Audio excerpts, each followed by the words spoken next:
Hello, everyone, and welcome back to a very exciting SOS 89. My name is Skepadillions, and I am here with the lovely NM. How are you doing tonight, gamer? I am doing pretty well, of course, ready to see some of these matches, starting off here with Inked versus MullowayITeam. As we are starting out here on Clamplet's Scorch Gorge, which is, definitely one of the more favorite modes on Scorch Gorge, as we've seen with the launch meta.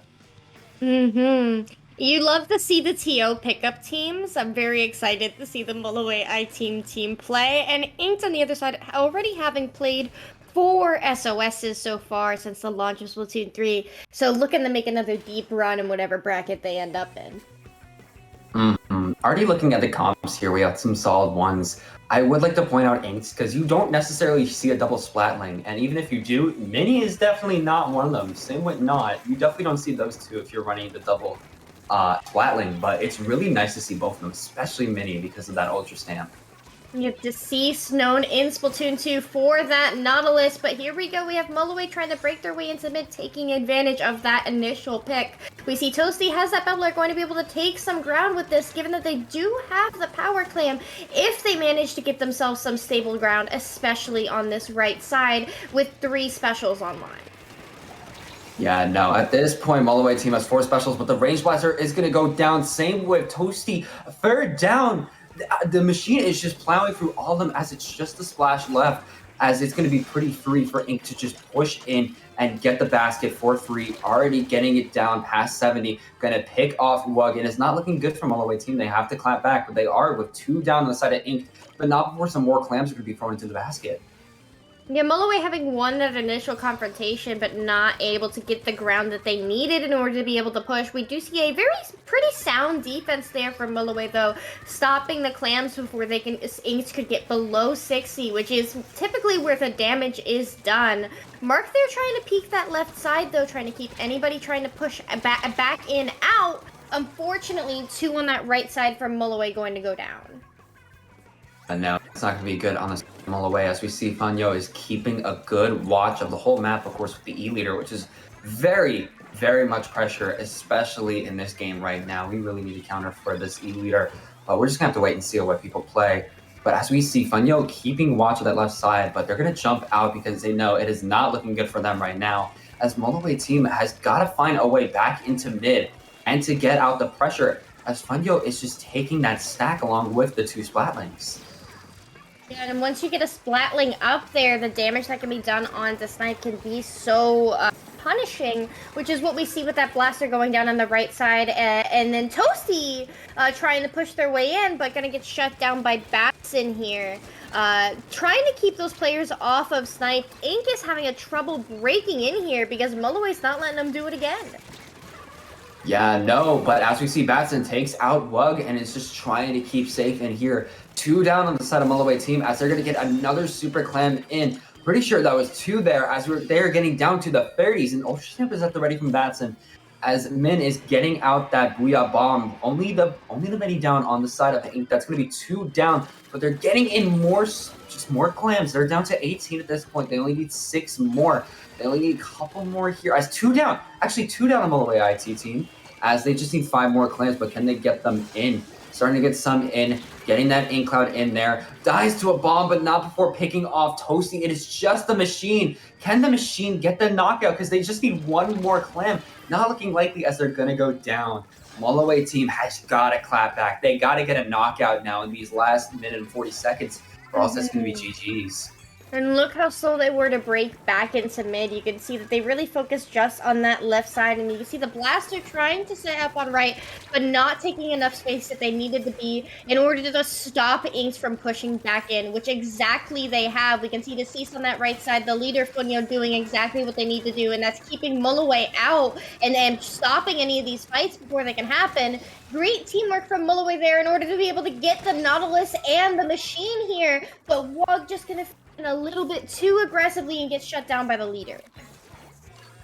Watch out for that leader, especially with that RP. It is going to be very, very scary as they're keeping watch on that right side, trying to make sure nobody tries to push through there. as, yeah, they're just keeping that. They have their wave breaker ready. 1 down on either team. 2 down on the side of Mulloway. That's definitely something they don't want to see. It's just the splash and the heavy alive as they are trying to keep themselves protected. Taking down the knot. Well, going to take back that super clam, throw it. It's not looking good for them right now, but maybe this heavy is going to be the answer. But no, actually getting sniped by Bunyo. That's not going to be good for them.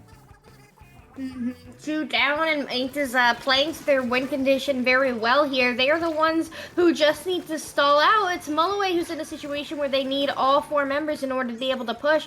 But one going down after another does give Inked an indefinite advantage over the field here. But nice bomb there, or sorry, blaster shot there from the range in order to be able to get those 2 picks. This could be the edge they need. They have a pity. Yeah, they do have their pity, so they are able to get back in there, but they're just going to have to get the picks and get the specials. We see the wave breaker coming out. Can they be able to push it in here? The junior Toasty does have the super clam. Gonna pop that big bubbler, maybe a bit early, gets it, but gets picked off. It's just the splash. Sure, they got it in, but now they have to follow through, and it's not looking good from splash getting picked off. And that's most likely going to spell GG's as Deceased is pushing back into mid, making sure nobody's going to get back in. And yeah, that's going to be GG's. First game going to Inked. Really strong start from them, making sure that Mulloway just had no room from error, no breathing air, as they're going to be moving on to the second round.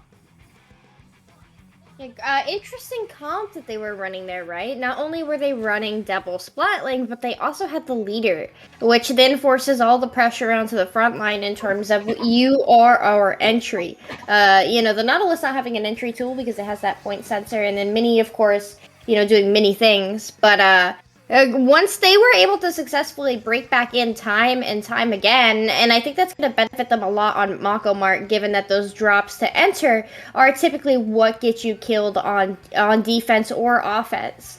So how they're able to enter here is, I think, the deciding factor.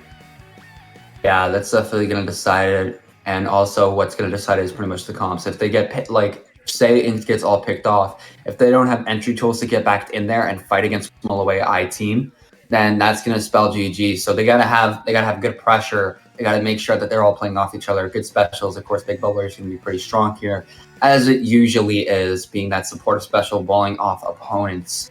So we're just going to have to wait and see on what these teams decide. Are they going to stick with the comps that we saw on Scorch Gorge, or are they going to try to go for something different? I think the double Splatling comp can work here. I also think the blaster on the side of MullowayITeam can also work here, because the Splatling's where they're gonna want to be. They're gonna want to be on the stacks. The Nautilus taking advantage of the charge hold, the weave between the stacks. Shark on the walls, shut down anything that tries to take those stacks. And the minis want to be sitting pretty, paint in the zone, occasionally chucking a hammer. That's what they want to do. And the blaster is going to be very handy, assuming it has the paint under its feet, in terms of breaking down those Splatlings. And in the case of the mini, forcing them to drop their charge. Yeah, that double Splatling comp would be very useful here from Ink, so they're most likely going to go for that, especially because I know Deceased, they love that knot. They love using that thing, so I don't see them going for other weapons. But as I am just talking, we are about to see what they're going to be playing here on the side of Inked. They're actually, okay, double splash, knot, and rapid blaster. And a sploosh on the other side. Oh, interesting. Extra on the sploosh there. Probably going to be very annoying with that hammer and those curling bombs down the center of mid. And a complete comp change from the side of Ink, except for Deceased there. Still sticking that Nautilus. But the double crab is essentially going to fulfill the same purpose.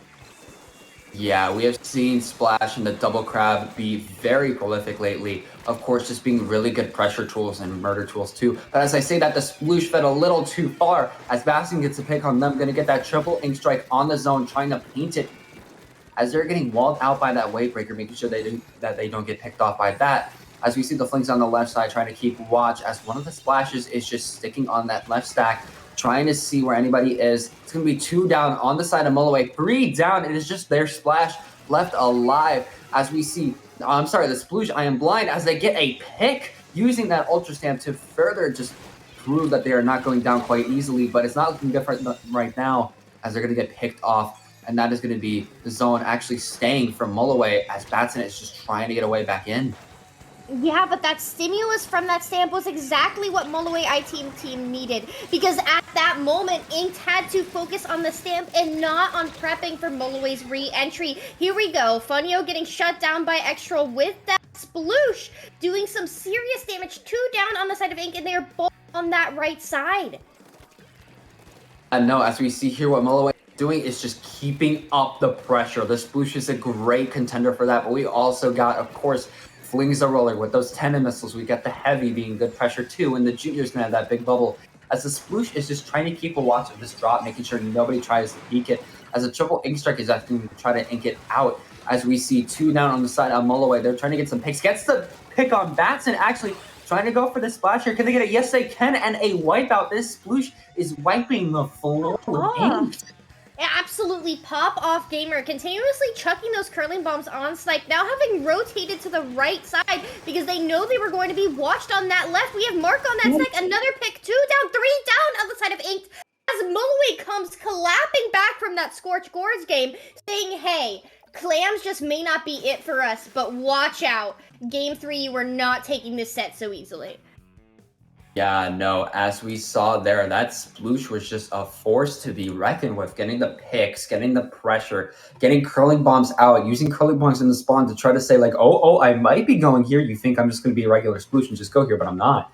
Just trying to trick him too. The curling bombs definitely helped. And of course, even when they were the last ones left alive, that Ultra Stamp helped get picks, helped get pain. They were able to just stay alive, take zone, take picks. That sploosh was a really good pick. But in terms of tower mincemeat, I'm not sure about the sploosh dog. Yeah, I think that was definitely a Zones Mako pick. I don't think we're gonna necessarily be seeing the sploosh on mincemeat. I do think we're gonna be seeing the leader come back out from Funyo, however. We did see them switch to the splash for Zones Mako, and we saw how that turned out, and typically, one could argue that Mako is a extremely E-leader dominant map mode, especially on zones. That being said, mincemeat leader is just game changing on it. It's if you run a leader on your team, you run it on mincemeat, and we could see how MullowayITeam struggled against that on Scorch Gorge. They didn't really have an answer to that, and we could see how much they benefited from the extra paint that the Sploosh and Junior were able to provide on Zones Mako.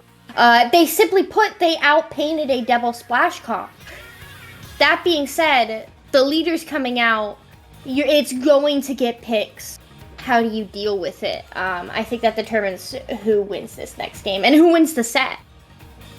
Yes, of course, with countering E-leader, some of your best answers is it's just based on your specials. There's 2 specials, there's a few specials that could work against leader, and of course tower control. Maybe we'll see some Tenet missiles, maybe a Trizuka, but we're just gonna have to wait and see on what gets played out here. As we see, yep, here comes Funyo with that E-leader, and on the other side, there's the Tenet missiles with that Flingza. So they're gonna have to use that Flingza to make sure that E-leader just has no room to breathe.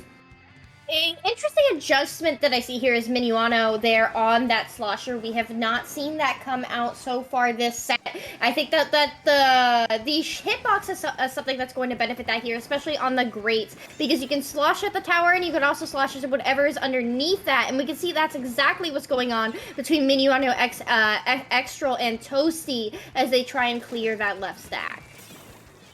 Yeah, Toasty here just trying to stay on the left side, make sure they don't get picked off. That is the slosher going to go down as the Cease is trying to back up. It's not looking good for them as Funyo is trying to keep watch, make sure nobody gets picked off. But it's only one Trizuka shot before the shot on Inked goes down. They have to go for zone here. They do have the space, but the range blaster is going to go down here. Wavebreaker out on the side of Inked. As we see MullowayITeam, we have the Booyah Bomb ready from the Hydra, but that's going to be 2 down. 2 picks from Deceased as they are pushing in on that left side, trying to see if there's anybody else left alive. It is just the Range Blaster already at the start. Range Blaster goes down too. It is not looking good for Mulloway as Inked is able to keep that pressure, trying to say that that Splat Zone match was just a fluke. We can already see Deceased over on that second checkpoint, sharking that out, trying to keep Mulloway from respawning and completely out of the game here. The Junior does have Bubble ready to go. We do see a Storm coming out from Inked, going to be able to shut down that elbow extremely efficiently, but they are a tap away from clearing the checkpoint. They have lost the tower. That is a defense of second check for Mulloway. Mulloway, and that's huge for them so early into this game. Yeah, but what's not huge is Toasty getting picked off by a respawn punishing leader. That's what you never want to see your support go down to. That's going to be a lot of special being taken away from them. As Funyo is just trying to keep watch of anybody else that's going to peek their sight. We see a trade between Deceased and that Hydra as they're still trying to push tower here. Wadebreaker on the tower, and Funyo is taking their plat, trying to see if they can apply pressure as Flingza is going to try to pressure Funyo here. Funyo's got a up and they lose the tower. 2 down. It's just Funyo and the Splasher. As Extra is just trying to go in with their range blaster, trying to get some picks, but not before being picked off themselves by Batson with that shot once again. The only thing I am seeing right now is greed. Taking snipe there from Funyo, absolutely greedy. We can see how they had to back for it so quickly when 2 members of Inked went down, and then we saw the same thing with Extra pushing and trying to get the leader, knowing like, hey, you can't pull that on us. You cannot just style on us on our own snipe, but getting punished there from another member of Inked on the retake. So just the back and forth scrap of players being extremely aggressive. I'm concerned for it, and I do think Inked is going to clear this checkpoint with the 4 specials that they have online. Yeah, no, they have a lot of specials at play here. Also taking down Toasty as we see Minuo just trying to get in there, as 10 missiles are not going to really do much as they're all in one spot, as Funyo is still saying on that tower, going to get picked off here, but they got all the way to the 3rd check. They got all the way to 19, as 2 down are going to go on Inked. What we got to see here is we got to see Mulloway clap back, but they got to go all the way to 18 in a minute and a half. That's going to be a really hard task, especially with what we've seen so far. Well, they already have that bubble online. They have the missiles, so they have an opening. If they coordinate these specials together, they just need the tower to get its way back to mid, and there come the missiles. 3 on the right side. That's been called out, but Wug swims into a bomb that is devastating for this push here. Toasty already having committed that bubble, completely pinned between the Batson on that left side and the other player, Minuano, on that right. Batson coming out with that Zuka, and Wug is coming out of spawn. Inked has successfully defended mid from that re-engagement. Yeah, no, they're making sure that they are keeping their mid, they're keeping the tower, and they're making sure that Mulloway has no way of getting in there. As we see the range blaster already going down once again, it is just the rest of the 3 left as Minono is just on that left side. Slosher just trying to stay as much as they can. As we see Mark is just keeping watch, trying to apply that pressure. They're almost at a Booyah Bomb. Range blaster are going to go down once again. They are not finding a way in. This is good for stalling in the first few minutes, but they're down to the last 30 seconds. They got to get that tower. They got to get an opening. They do have a big bubbler at the ready, but I'm not sure. They got to find a way in there. But they get the Slosher here. This could be huge. The Booyah Bomb coming out from Mulloway. Going to be able to do something with this, even though they lose 2 members. Dang, that's just Deceased down on the side of Inked. There's simply so much ground to cover. Can Wug get Batson? No, Batson defending that checkpoint. But here we go with Mulloway finally, for the first time this game, on that check, but very quickly shut down by Batson, taking the set 2-1. What a coin toss. I know, as you saw there, both in that game and the first one, Inked was just able to keep up the pressure as much as they possibly could, making sure Mulloway had no sign of being able to push back in, no openings at all. It didn't help that the special coordination on Mulloway was just, it could have been better. And if it was better, maybe it would have stopped Inked. But with that being said, Inked is going to take that first set on that first round for this SOS. I do think it is a difference between a pickup and a team. Inked obviously has had a lot of time to experiment with these different comps. I think it takes a little bit of courage to go from double splatling to double splash and into something resembling a average comp on Mincemeat. Yes. But those flip-flops that just kept Mulloway from coming up with a plan, we could see that they anticipated the leader because they did bring Wug out on that Flingza, but just not having a good enough game plan other than we have to have missiles. And that's the thing with these hard counters, right? Like missiles and bubble to an extent that are going to force backlines to move. It's simply having them is not enough. You need to be able to commit to them as a team. And Ink just did a phenomenal job at shutting that down. That being said, the Zone's Mako Mart game was phenomenal on the side of Mulloway in terms of anticipation, providing enough stimulus to be able to distract Inks for a retake, and then also the plays there from the Sploosh player Extra. So solid set. We will be right back with round 2, Square Up versus Echo.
Welcome back to SOS 89, and NM and I have an interesting mix-up for you. I am so excited for this. We have SEQUOIA versus Echo, two very notable teams. Echo, of course, having Dunno, Lappy, Jaden, and Dorsey. But you see here on SEQUOIA, you see, Matt, Delta, Luna, Freshie, but there's a fifth. Not Meowie, there's a fifth that you don't know about. One of Red Sun's team players, Admir, is actually be playing for SEQUOIA. A plot twist. The plot thickens. I'm not gonna lie, I saw the roster for Echo, and then I looked at the roster for SEQUOIA, and I was like, man, they got Lappy and Dunno. They're walking away with the cake. And then we got word of the mix-up, and I'm like, ooh, this is... I think SEQUOIA's got this now. They got Matt, they got Admir. Like, what is this gonna be?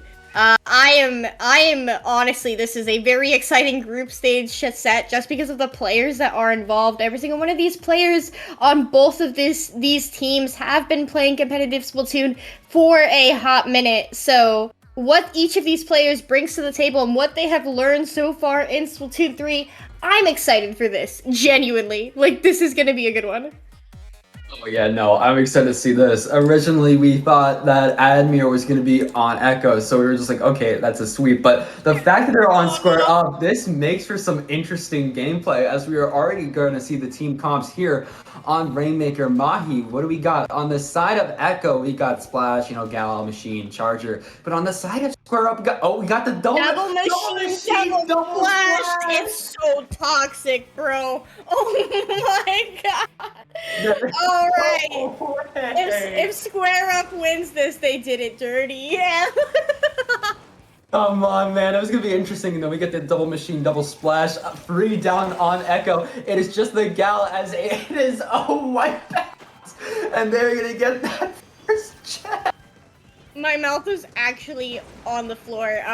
They get the repop, and Echo's gonna have to come out of spawn real quick in order to stop this. But here we go with Freshie picking up the Rainmaker and quickly bringing it to the pedestal with the squid roll! This isn't real. This isn't real. We're dreaming.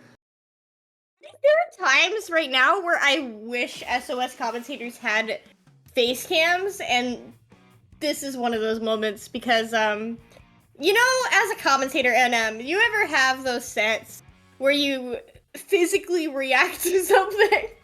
Oh yeah, no, I have those sets. And for some reason, most of them happen on this map.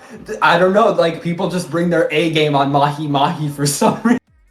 But that was a hilarious first set coming out with the win going to Square Up, the double machine, double splash comp. Those two weapons are very prolific right now, and a running double is just like, yeah, no, you're gonna go fast. You're gonna get picks. We saw there. That's exactly what they did. It's just the relentless chip that comes from the machine and the burst bombs.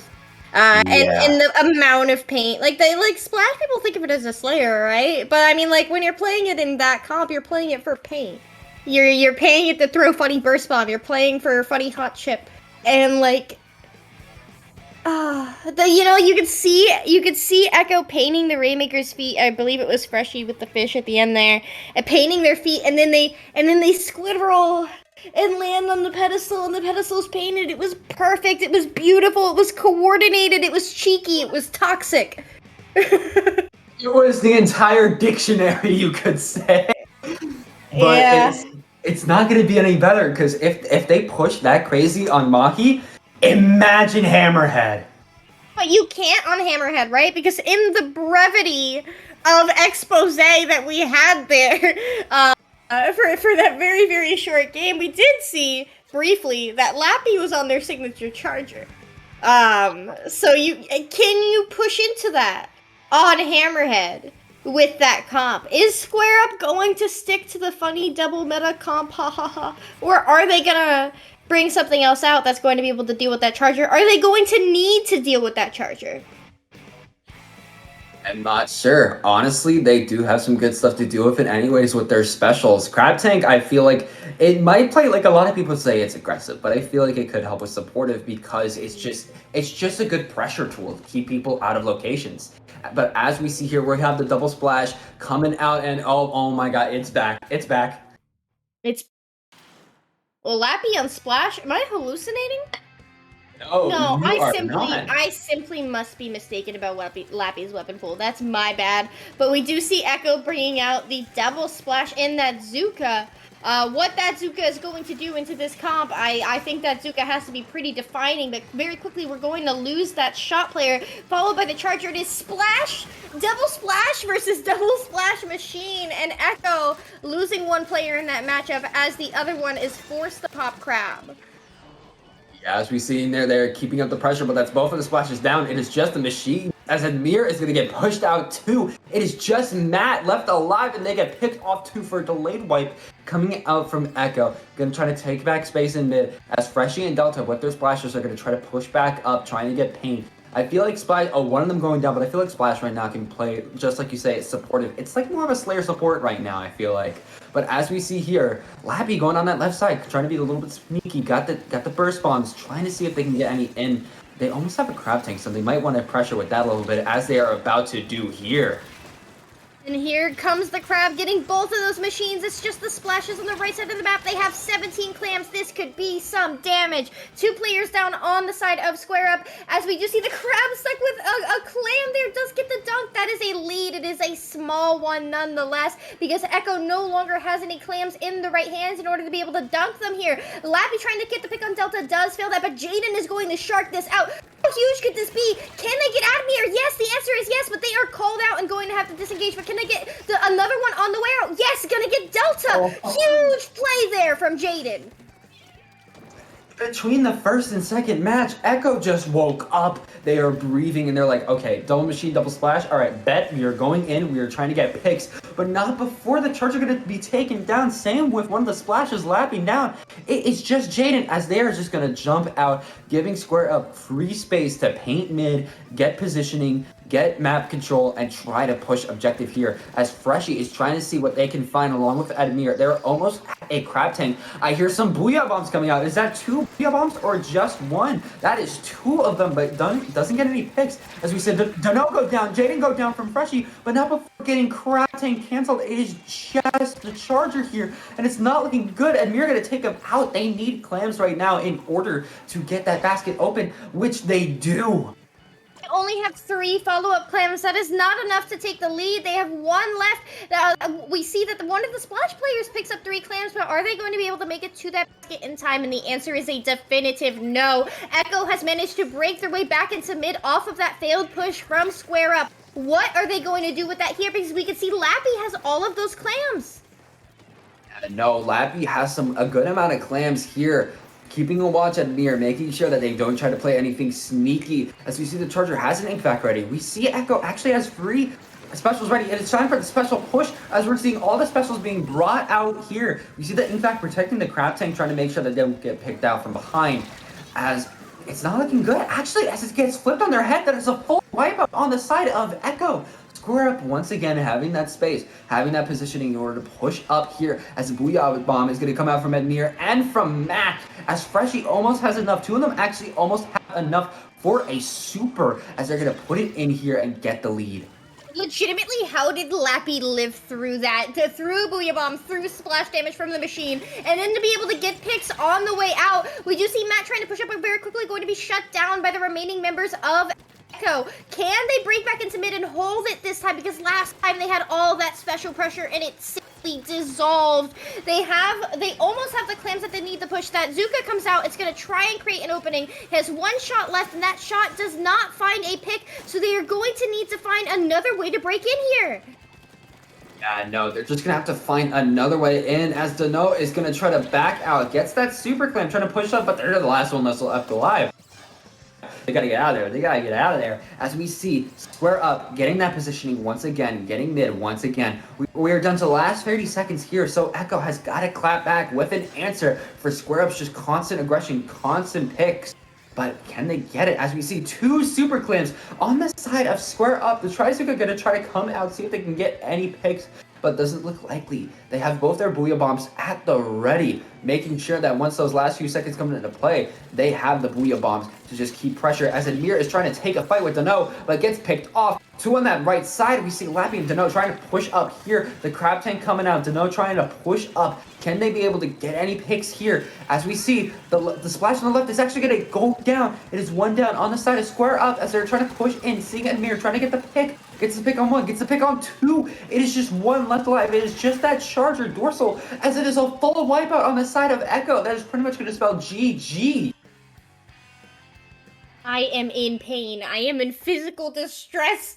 Okay, we saw Dano playing so well. 3 members of Echo coming around through that left side. They had the super jump. They broke back into mid and then just simply crumbled. And I would honestly, with the top-down VOD review potential of that game, I would bet that came down to the chip damage that Square Up's comp was able to provide. That being said, that's a completely different game than we saw in Rainmaker Mahi, where the surprise element of that double splash, double machine comp came to light, and then it absolutely bulldozed Echo. Echo coming back, like you said, they came alive on that Clan Blitz Hammerhead game, but Splat Zone's Undertow, a map mode that already favors double machine with the ability to cap those zones with those booyahs through glass, and then of course, shooting through glass. I wonder how Echo's going to deal with this, because their path to victory here is already so narrow, running into that double machine, let alone the mental damage of having just lost 2 games to that. Yeah, no, the double machine, they could just use the Booyah Bombs to be like, oh, hey, square up, you got both of the zones. All right, cute, we got 1 Booyah here, 1 Booyah there, it's ours now. And the crab tanks are also just going to be so much pressure. We saw but Echo running that double splash too, but it just wasn't enough. They got to find more of an aggressive answer if they want to take this last game. Of course, they had that shot with the Trizuka, but it just did not get the picks that it needed. Mm-hmm. Yeah, that is the observation that I am making, and at this point, I wonder whether or not you fight fire with fire. Whether or not you bring out double machine, double splash as well. Honestly, simply because machine is already so good on Undertow with the AoE from the hitbox. So with the fizzies down both zones and what that can do in the little choke points at each team's entry point to zone, and down spine with those fizzies as well. Obviously, Charger can be very good here, which we did see with Dorsal on those Chargers and on that glass area. But when you're talking about the dislocation from Double Booyah on such a particularly claustrophobic snipe, how do you combat that? Not sure. You're just gonna have to find a way to come back from that. But as you were saying before, seeing that double machine, double splash could have maybe come out from Echo, I'm not sure how I feel about that. That'd be hilarious. I don't expect it either, honestly, at this point, because I don't know if any of those players even play machine. And the first thing that comes to my mind on this map, I'm sorry to interrupt, is double Wavebreaker. For the same reason that we were talking about double machine, because of all the nooks and crannies that would shield a Wavebreaker from visibility and make it harder for players to predict when to jump. But then again, we're talking about Splash and Machine, and Splash in particular, a very mobile weapon. Yeah, no, very mobile, and of course, with how fast the DPS is on the crab tank, it can just be able to keep back from that Wavebreaker, and if it sees one, bye Wavebreaker. I'm sure that Echo is trying to very quickly come up with a solution to this riddle, but this is a riddle that pay close attention, because this is a riddle that everyone needs to be answering. We've seen in Japan a lot of players running, not a lot of players, but a significant amount of teams running double splash, double machine. And then for events coming up this month, we know in the West that we should be beginning to expect double splash, double machine. So how that's handled, if Echo can come up with an answer for all of us, I personally would greatly appreciate that. Echo could realistically show us an option and provide something towards the meta right now before we wait for that first balance update, which is coming out in 2 weeks. Who knows, maybe in 2 weeks that'll just shake it up and double splash, double machine will no longer be viable. We don't know. But for right now, we have to have an answer. Yeah, I mean, there are events that are taking place this month. We know we've got another Low Ink this weekend. You know, we've got Sendo's Picnic this weekend. There are events coming up.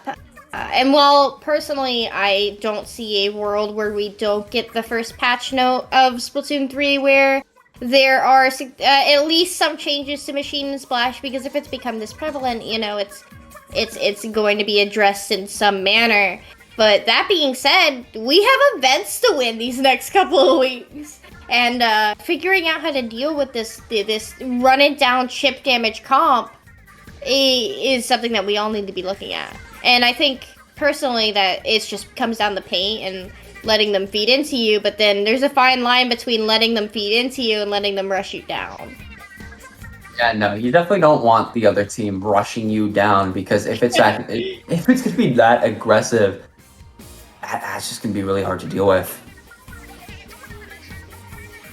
Well, we do see a swap out on the side of Square Up that could change things for Echo. We see Admir switching out for Matt. So Square Up's original player that I guess Admir was subbing for while they waited for them to arrive.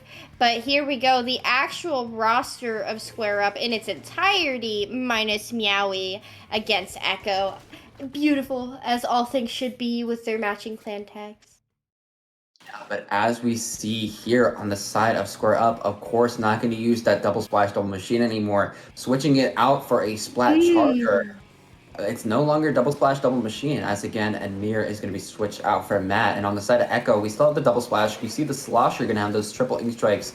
And the Trizuka actually coming out from the squeezer, which on a map like this could work, especially with those splash walls. Yes, I was just thinking of the advantage of splat walls in those choke points, but Square Up the first to cap the zone, and here comes the first of their crabs. We see Jaden up on that left side going to be taken out by that crab. It's also trying to get the pick on Freshie, but they are going to jump out. Here we go with a pick on Dorsal as well, but it's a 3v3 situation, and we can see the members of Echo trying to drop that right side in order to be able to push in, and getting the pick on Delta. This is a re-entry and a cap. That's going to be really good on their side as they do have specials here. They do have a crab tank. Going to be able to pick off the machine here as one of their crab tanks is just about to expire on the side of Square Up. As you see Jaden pushing in, using that crab tank to take out Luna as they are trying to apply the pressure here, trying to go on that right side, trying to make sure nobody is getting to that zone. Matt is alone here, but not before the splash is going to come in and help them out. But Matt is going to be picked off there, 2 down on the side of Square Up. Echo looks to be coming back a bit here as they don't have to deal with double splash, double machine, but there is somebody behind them, but who is it? But they managed to get the cap. They know someone's behind them. Jaden trying to maintain control of at least one zone, but Square Up is going to get that cap. One behind Jaden. It looks like it's a splash because it's the crab. There we go. We do see Freshie dropping into that zone. Able to cap that here. Square Up almost assuredly going to be able to clear these penalty points as the members of Echo come out of spawn. But that's a crab on top of glass. Yeah, no, a crab on top of their glass, but it's about to go off, and Lappy is going to be picked off there. They just ignored Freshie for way too long, and because of that, that was their downfall there. But can they come back from it? Matt going to go on that left side, already picking up the no, as they're trying to get another pick, gets the splash. The squeezer is trying to Trizuka them out, but is it going to be enough? Doesn't seem likely. But Matt gets picked off. The Trizuka lives as the splash was able to help him out. Lappy trying to push in there, trying to take out Luna. Going to get picked off. 2 down on the side of Square Up. Not looking good for them. Delta not in a good spot. Going to get picked off by Lappy too. Lappy almost getting Matt, but Matt is going to be able to stay alive and get a wipeout on the side of Echo. And another cap for Square Up, applying more penalty points to Echo. Square Up, they know that they have a very small margin in order to be able to take lead here. All they need is about 15 seconds. We do see that the members of Echo are stacking that top right side. The crab comes out. Are they going to be able to get Matt? Yes, they do. Trying to get that other member of Square Up off of that spine area. There we go with Lappy, but Lappy's being pushed from behind. There's somebody in that zone. Yeah, no, there's somebody in that zone, and that is not really going to help them. 2 down on the side of Echo. They have to stay alive, but Lappy is going to get picked off there by Luna and the splatter scope there as they're trying to keep mid, trying to make sure that they can keep that positioning. Seeing one going on that left side and everybody else still going on right. They got to make sure they stay alive here as they are almost at that vac, which is pretty much going to secure them victory. Triple ink strike coming out from that slosher, but not going to do much. But it is going to try to retake that zone, but not enough. It is Echo's last stand, but that ink vac is going to help him out a lot. 1, and that is going to be game. Square Up taking the 3-0, even without Admir, even without the double splash, double machine. They're like, all right, we're still crazy, and we're going to take that final game. The adjustment there with Luna bringing out that charger, I do see why they chose to do that with that vac in terms of just keeping paint off of the ground. And those zones are so small, that vac really can cover the entirety of that zone.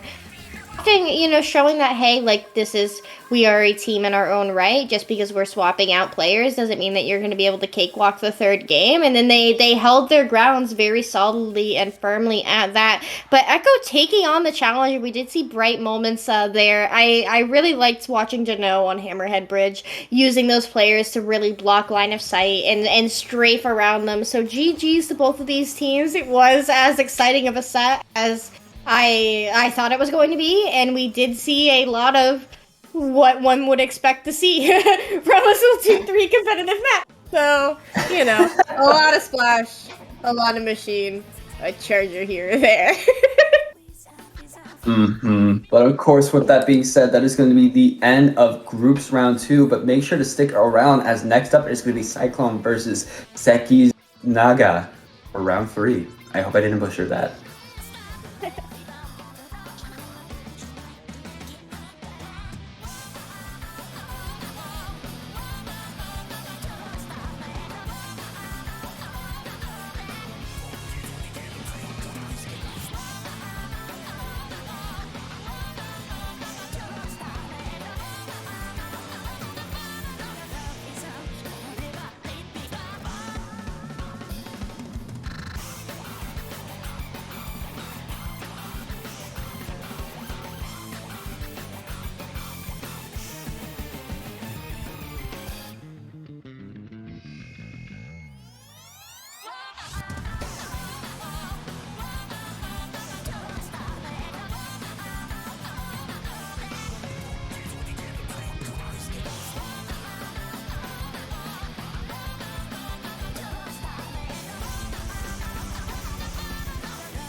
Hello, everybody. Welcome back once again to SOS 89. I am one of your co-hosts here today, and am, of course, joined by Skep as we are going into round 3, starting off on Tower Control, Eeltail Alley. Okay, getting right into it. No breathing room to talk here, as we are seeing the comps already. Seeing a Hydra Junior comp on one side, which is a ball, the double Splatling again coming out from Cyclone this time.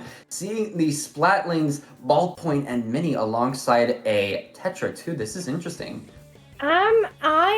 Losing it? Is Seki's Naga just Sonaria? Can we hold the map open for a second again?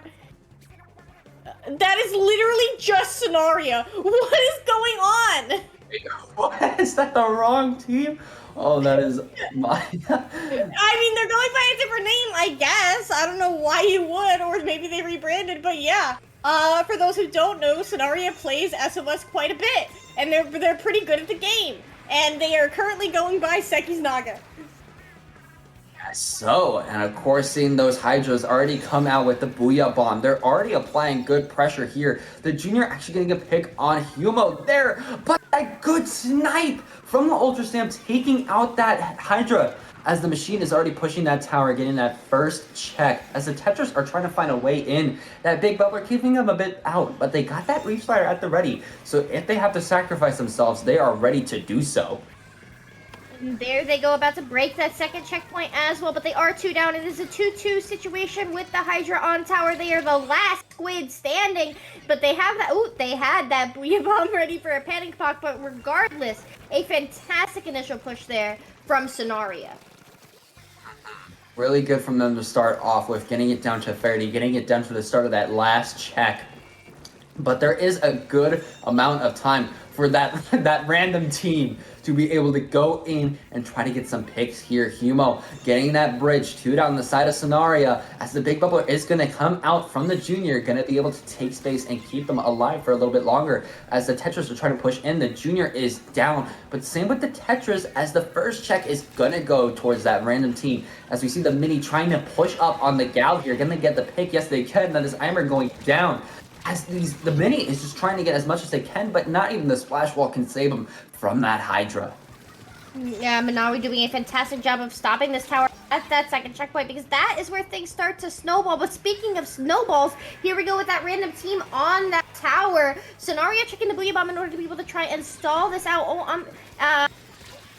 No, that's that random team trying to be able to push up here, trying to break that checkpoint. They do break that checkpoint, but they don't manage to get it onto plat. They did not get enough in order to do that, as Humo is trying to find an answer, trying to get the splash wall in order to protect themselves here, as they're trying to make more of an aggressive position, but is not able to find it, so they're trying to back up a little bit, just trying to keep paint, as they're almost ready for a killer whale, as the big bubbler is just about to expire, just halfway through. On the side of that random team, a Booyah Bomb gonna come out, but two specials, that is gonna be a Killer Whale and an Ultra Stamp coming out from Sonaria, trying to get space. 2 down on the side of that random team, as it is just the Hydra and the Junior. A Booyah Bomb already coming out once again versus that Inkjet. Are they gonna be able to pick the Inkjet off? No, they aren't, as the recall but no, the ballpoint actually went down. Nugget is just doing such a fantastic job of keeping paint exactly where it needs to be. Top tier support. Honestly, they do have that bubble ready to go. They know that they have lead, but that lead is not comfy. Unfortunately, they do lose a player in the process as that killer whale comes out from the side of that random team. They do get the pick on the machine. That is going to be quite devastating for Sonaria as that random team starts pushing all the way back towards that second checkpoint, but loses the 52. Oh, that is not good for them. Just 2 left alive. Of course, Inkjet and Reslider are at the ready. The Inkjet is going to come out and play, trying to be aggressive, trying to get the 2 on bridge, but can they do it? But not before the Killer Whale comes out from the side of Sonaria, and their recall point was not that well hidden. So the 52 gal just saw him and was like, all right, there you go. But as we see here, Infa is just trying to stay back here, trying to get some paint. Ultra Stamp at the ready, trying to pick out that Nugget. Gets a trade. That's going to be the Junior down on the side of Sonaria. So that's going to help him out a little bit. Some sauce on that Nugget, but not enough to be able to maintain control of mid. Sonaria having once again defended that second checkpoint. They have 30 seconds. They have that Booyah Bomb ready to go for a GG finale. That being said, that random team has their feet to the fire. They know they need to break in, and they know that eventually they're going to need to get the pick on the Hydra. They do on that machine that does take out a Booyah. Now pushing up onto that plat. Humo against Nugget. Nugget taking the dub. There we go with that bubble. That's going to be instrumental in terms of facilitating a defense here. 2 down on the side of that random team. Sonaria still has that Booyah ready to go. The hammer on top of the tower goes down. Humo jumps in. There we go. GG. Courtesy of Manawi on that Hydra. That was crazy. But as we saw there, Sonaria was just able to keep up the pressure, keep up the absolute craziness. Having that Hydra was really well for them too, getting the Booyahs, and of course the Juniors just keeping that paint, making sure that they have bubbles at all times. And of course, now we're going to be moving on to Rainmaker Museum del Foncino. We're going to see what they're going to want to pull out here. And disclaimer to the audience, so Sonaria is not Seki's Naga. We just had a little bit of a mix-up here on our end, but that's okay, we got it straightened out. That being said, Sonaria is a team I've seen a lot of. I've scrimmed them a lot, but I don't think I've ever scrimmed them on Rainmaker Museum, so no idea what they're going to be bringing out here. This is new information for you then. For me too. I'm not sure what they're going to bring out here, as of course Rainmaker, you always want to get those supportive specials. You want to try to push aggressively, trying to get the Rainmaker on those checks. Of course, you're trying to get that spin or jump. That's always something you're going to want to get, and it's pretty easy to do, but going from that jump to the check, even if it's right there, is definitely something that's going to be a bit challenging. You take the jump, I take the ramp. No, I go straight. Oh man, that jump is so risky. A single charger, wee, you're dead. Funny bow shot, wee, you're dead. That jump, man, that's trackable. You can't substrafe midair. You know, I don't know. I don't know what they're gonna do. What I do is I use my funny special tactic cooler to make me a little bit faster with that Rainmaker, make it a little bit easier for me. I do play all attack weapons, so I hope to see something on Rainmaker. It's not heavily used. Of course, tack has its problems. It's easily replicable, but I'm hoping to see like maybe a zap or probably just a zap on Rainmaker Museum, but we're just gonna have to wait and see.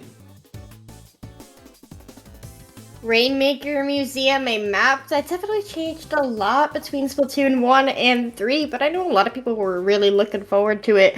Something I really like about the museum is how the spinners are, you know, they differ from mode to mode. They're not necessarily on a timer. In some instances, they're on a timer. In some instances, they have objective variables where if objective meets a certain standard, they start to move. But I think that's something that we're all gonna have to start being aware of as we play this map more. Yeah, they do.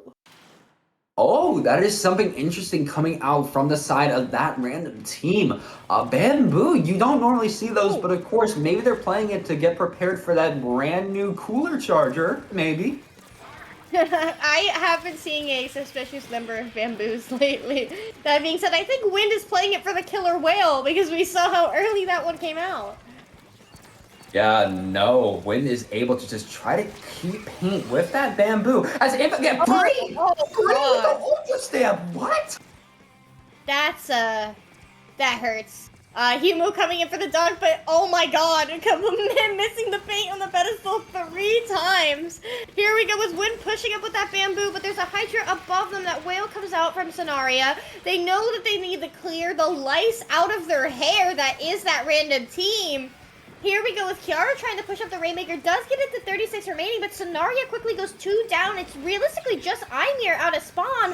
When picking up that Rainmaker, getting it down to 16 remaining. That is a devastating push. And no, that is huge. And that is a lead that you're not like, oh no, I'm scared. I gotta make sure to keep aggressive. It's like, okay, you know, we're fine.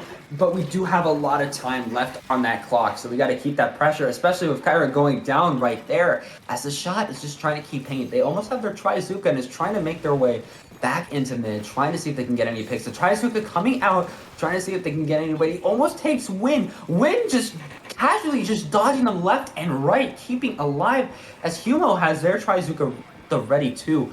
But as we see here, Sonaria getting more of that paint, but the killer whale is going to come out, try to displace anybody, but that's Humo going to go down. Not Humo, I'm sorry, the shot on the other team. I think that's Cloud. Yeah, it's probably Cloud. We do see that Sonaria is trying to clear that elbow, though. Humo sharking that out, trying to prevent any sneaky spinner jumps as NM would like to play. Sonaria opting to take the ramp path, bringing that around. They get the pick on the splat lane. That is huge for them, and they break the checkpoint.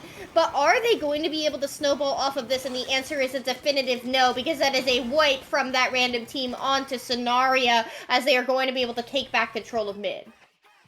Yeah, no, keeping up that pressure, that's going to be really good for them. As Wind is actually opting to pick up the Rainmaker and push it up here. We're seeing Crab Tank at the ready as Kyra is trying to get on this spinner, trying to see as, okay, can we do a Crab Tank now? Do we have a good position? Trying to see if they want to do it as the Killer Whale Booyah Bomb is going to be spent. Almost all their specials are gone. I saw the big bubble, or it might have been, yes, it was popped as Kyra's going to go down. But that's all the specials gone from Sonaria. But they do get a double pick, getting that bamboo too. Can they get Humo in that corner right there? The Gal is just trying to chase him, but chases them off well enough to the point where they don't want to chase that back. Killer Whale almost coming out, the Trizuka coming out to play, Killer Whale coming out to play too, as everybody is just at the spinner. That is where the party is located. As we see Cloud trying to see if they can get any picks, as Impa has the Ultra Stamp at the ready. Kyra gonna go down, 2 down, 3 down on the side of Sonaria. It is just a Gal, but where are they located? They are actually picked off as it is a wipeout on Sonaria for that random team to be able to push up back into mid and keep the pressure.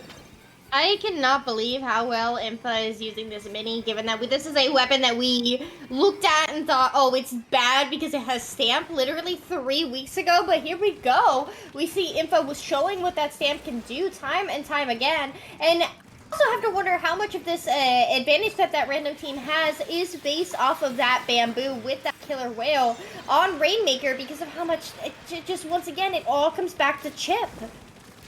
Yeah, no, chip damage is really good right now. And of course, the bamboo does really well in sort of chip damage. As we see here, Sonaria is trying to find a way to push up, but that's going to be another 2 down. Just the Hydra and the Rainmaker. The Rainmaker trying to push up, has it at 52, trying to go back a little bit here, as it does not look like he's be for them. But I'm pretty sure a pincer move is about to happen. Kyra trying to get that pick, but gets caught. But no, there's still a lot, but no, they get picked off. 2 down on the side of that random team. This might be Sonaria's chance to push it up, as they do have a good push here. They just gotta get a little bit more, as they might be able to get it. But Wind gets off, trying to go for a flank, but that's not gonna be enough. I heard an Ultra Stamp being thrown, but just so close. Can they actually get it? Yeah, no, but they still have teammates. They still have 2 teammates. They just gotta get it and throw it. Can they do it? Yes, they do. They take the lead. Can they dunk it? No, they can't, but they get the 4 at the last second.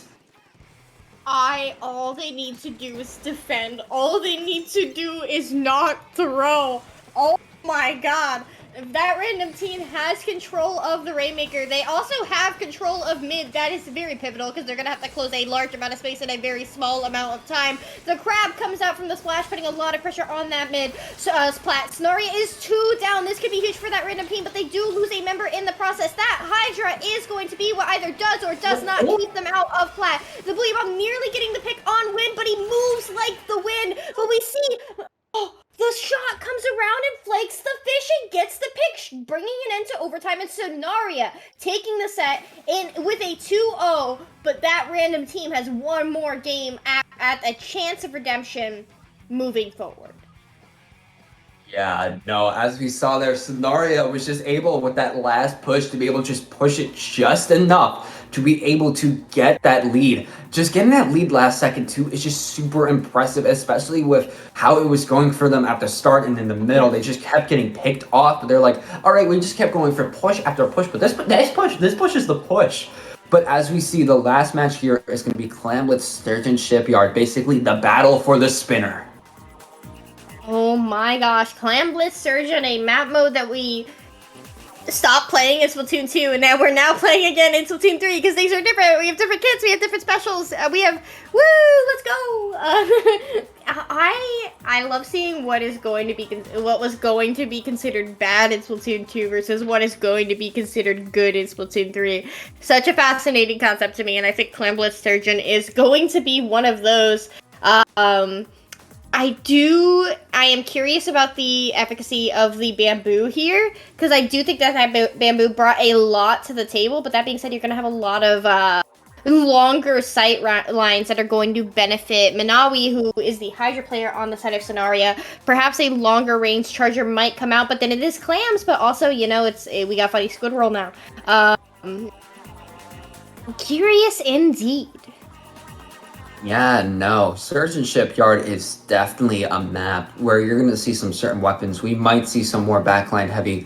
Like Bamboo, of course, really nice charger, but in terms of a map like this, I'm not sure. Of course, with this map, specifically map mode, that spinner is definitely something you want to take position on, because you can just go on that spinner and jump off of it, and there you go. That's the basket. So getting weapons that can just easily push space is what you're going to want to do. Maybe we can see something with a splash while coming out here. Maybe we can see that 52 we've seen once again coming out from the side of Sonaria. Maybe they want to go with that 52 once again. It could be useful here.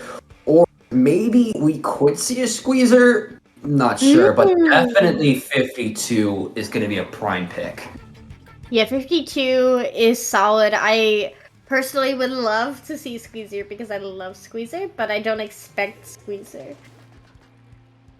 Yeah, but coming out here, we have the Shot Splash Junior Hydra. Bamboo. We're sticking with the Bamboo, and we also have Fleeza. Okay, so this is something that I could see making the Bamboo work. If Kyra and the Bamboo player play around each other and around those missiles in order to be able to eliminate the Hydra player, I think that is going to make all the difference that random team needs. And they do get the first pick on that shot player. Lieutenant Missile's already coming out. Aimer going down here as Impa is using their Ultra Stamp trying to get some picks, but Nugget is going to get out just in time, but not enough. 3 down already on the side of Sonaria. It is just a shot left alive, as it is time for that random team to get as many clams as they can get. because they got to push in there. They had the opportunity, but it's gone now, especially with Win getting picked off there with the super climb too, as Aimer is going up on that snipe, not before the Trizuka coming out from the shot and picking off Cloud. Getting that pick on the reinitiator is huge, but we do see Sonaria has 2 specials online. The Crab comes out from Ymir. We do see that the Junior has bubble ready to go. The hammer comes in and tries to get the pick on Manawi, but drops. Manawi coming in and getting that pick on that hammer player. Nice defense there from Sonaria, given that random teams had such a fantastic opening wipe. We were a minute into the game and they hadn't managed to score. Yeah, no, of course Clan Blitz is a mode where you're going to see more stalemates than any other mode, and especially on a map like this, as it is just one left alive on both sides. Hydra versus Bamboo. The Bamboo making their way back to mid, but Hydra is keeping a good watch on that left side, being a pick-off win. This might be a good advantage, especially with that big bubbler over there going to expire, but of course could have provided jumps for Sonaria to push back in, getting that mid, and Cloud coming in with that triple triple Trizuka. Man, I keep saying triple Trizuka, I hate it.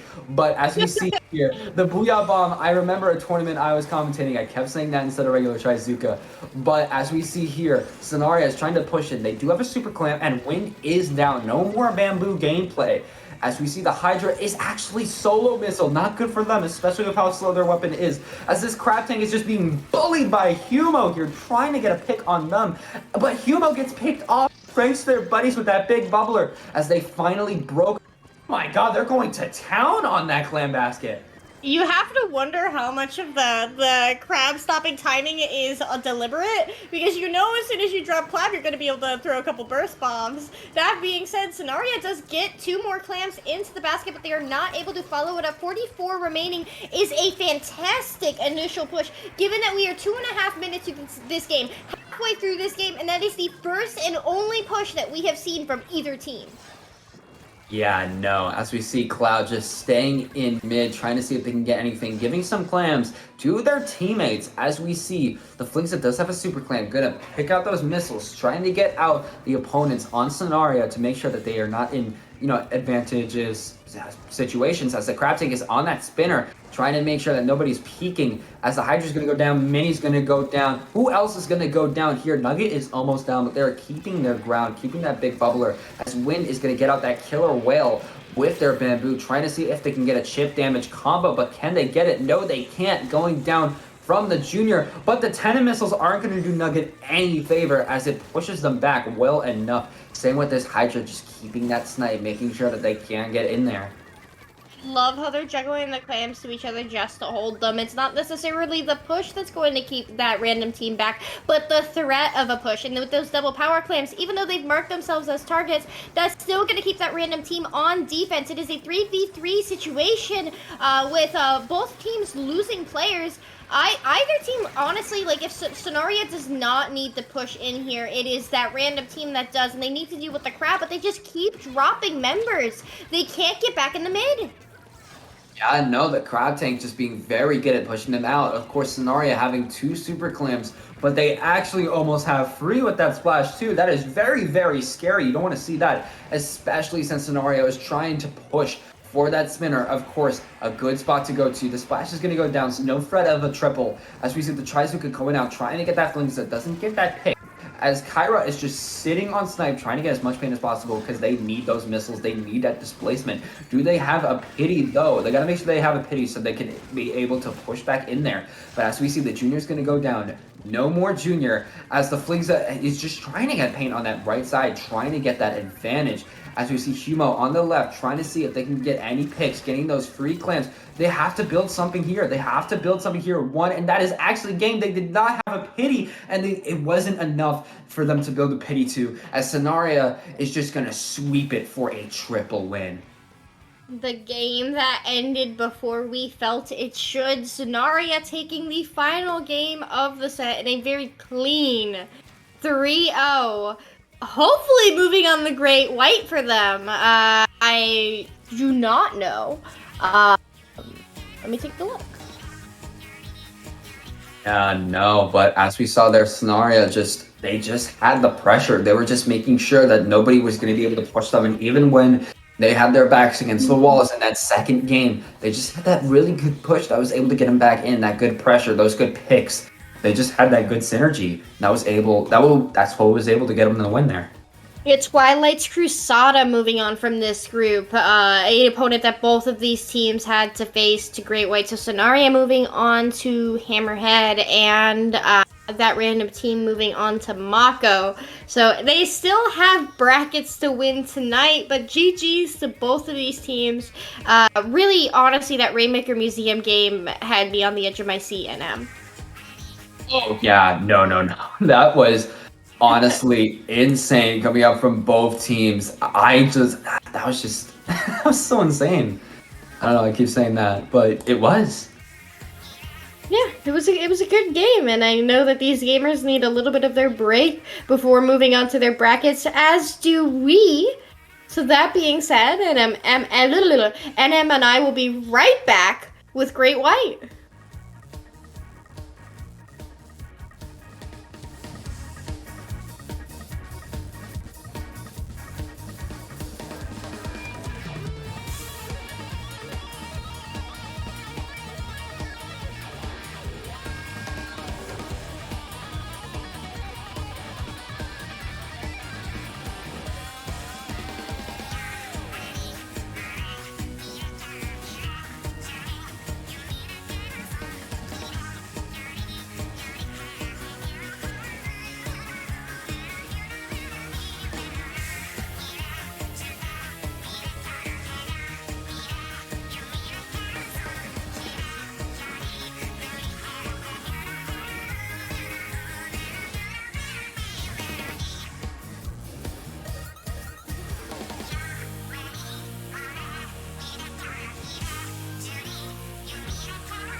Hello, everyone, and welcome back to the SOS 89! My name is Skepidillions, and I am here with the lovely NM for a very exciting match between SEQUOIA and Twilight's Cruzada.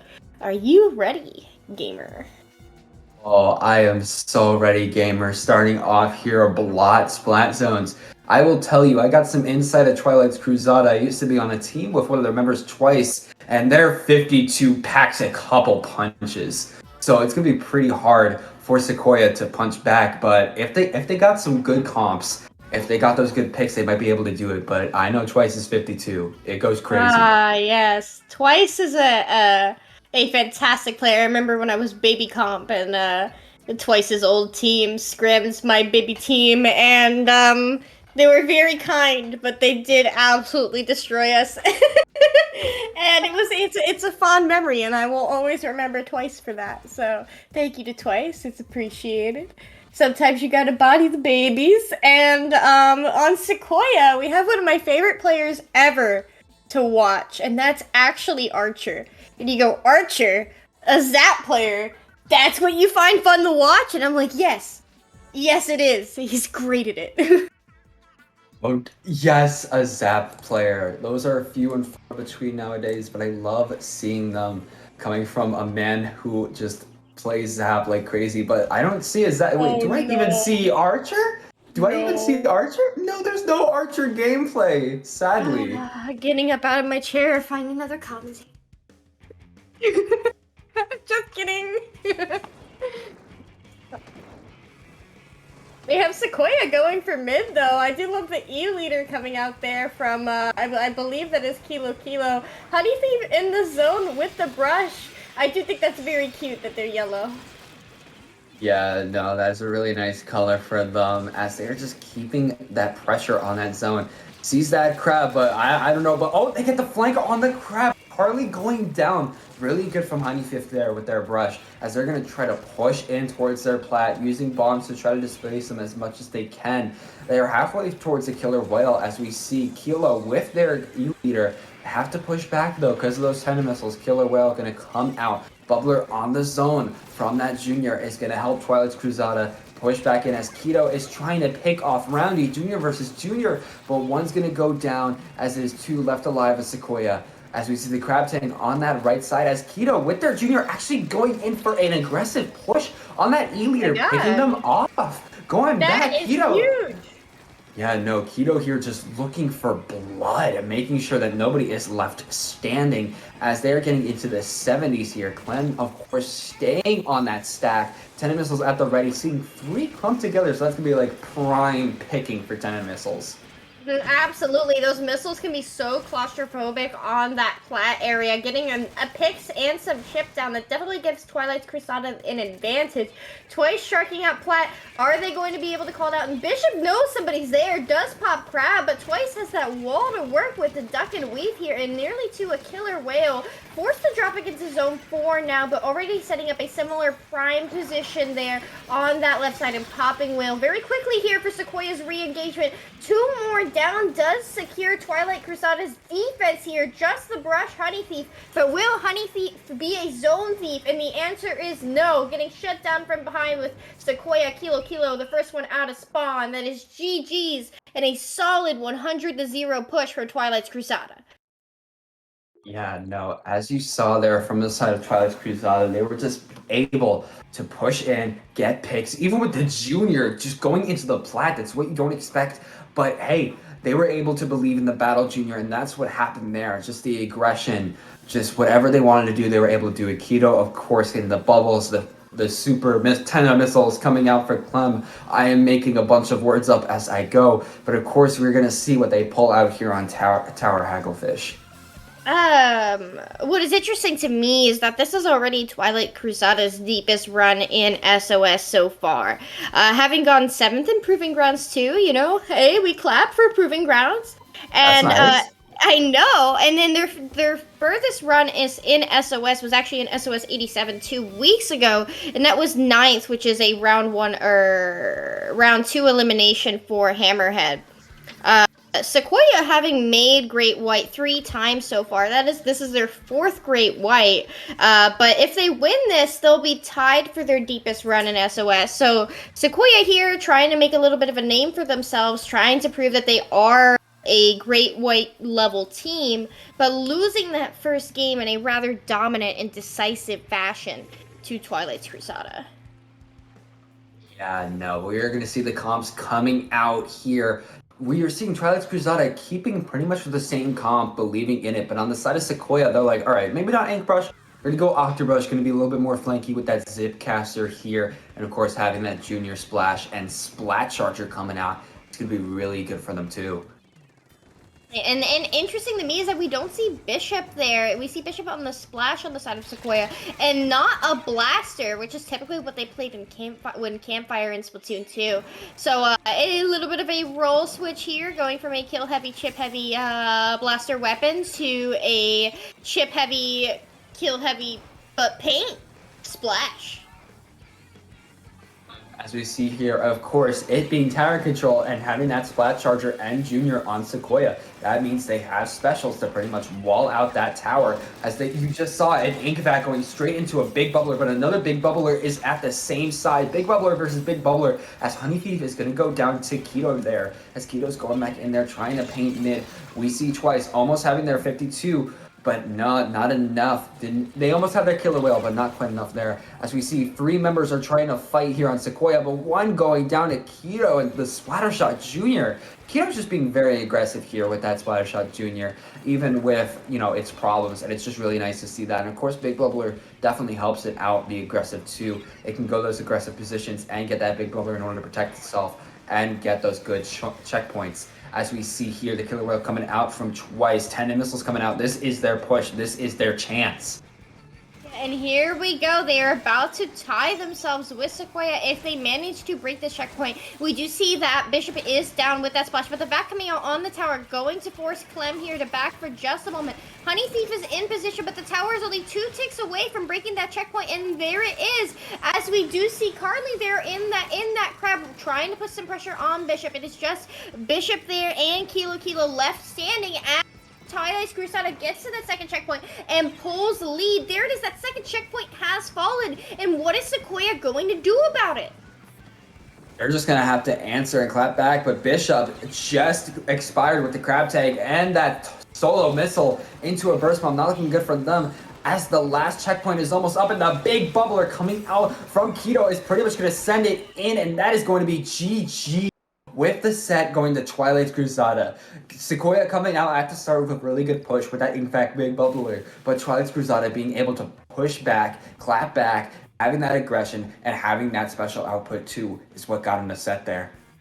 I know that we will be seeing SEQUOIA again in yet another Great White in the future, but for now, Twilight's Cruzada moving on because this is a best of 3 set, given that we are now in bracket. So they have secured the dub, they have secured their water break, and are just going to be waiting for their next set to come along. But to SEQUOIA, they did a phenomenal job so far.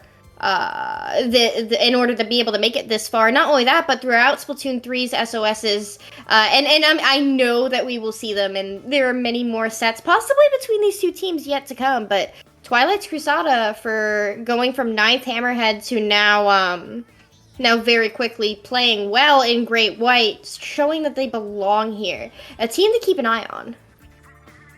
Yeah, no, that is a team that you want to keep a good eye on, as they are going to be proving themselves very soon. Of course, Twilight's Cruzada is going to be moving on to the next round, and SEQUOIA has been doing really well too. Congrats to both teams on just what they've been doing so far. Well, without any further ado, this is the last that you'll hear from NM and I tonight. It was wonderful sharing the mic with you for the first time, NM. Where can the good people find you?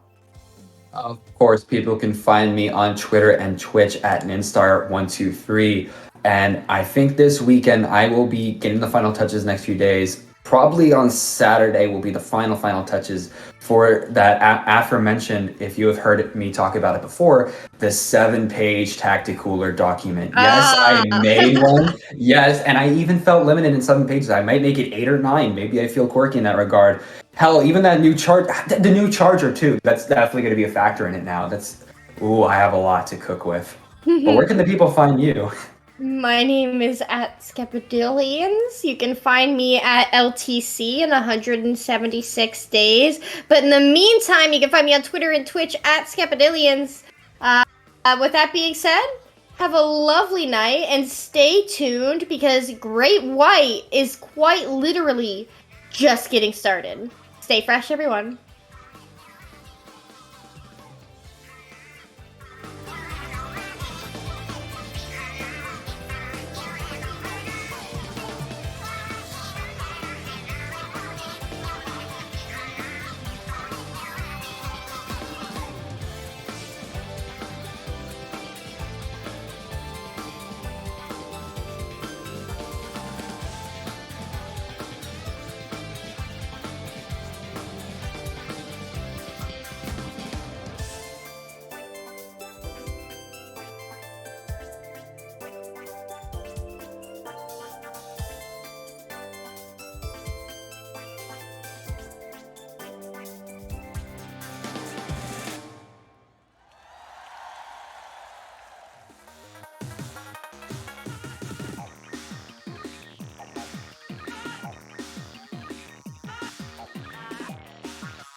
Good evening, everyone, and welcome to the great right brackets of Swim or Sink.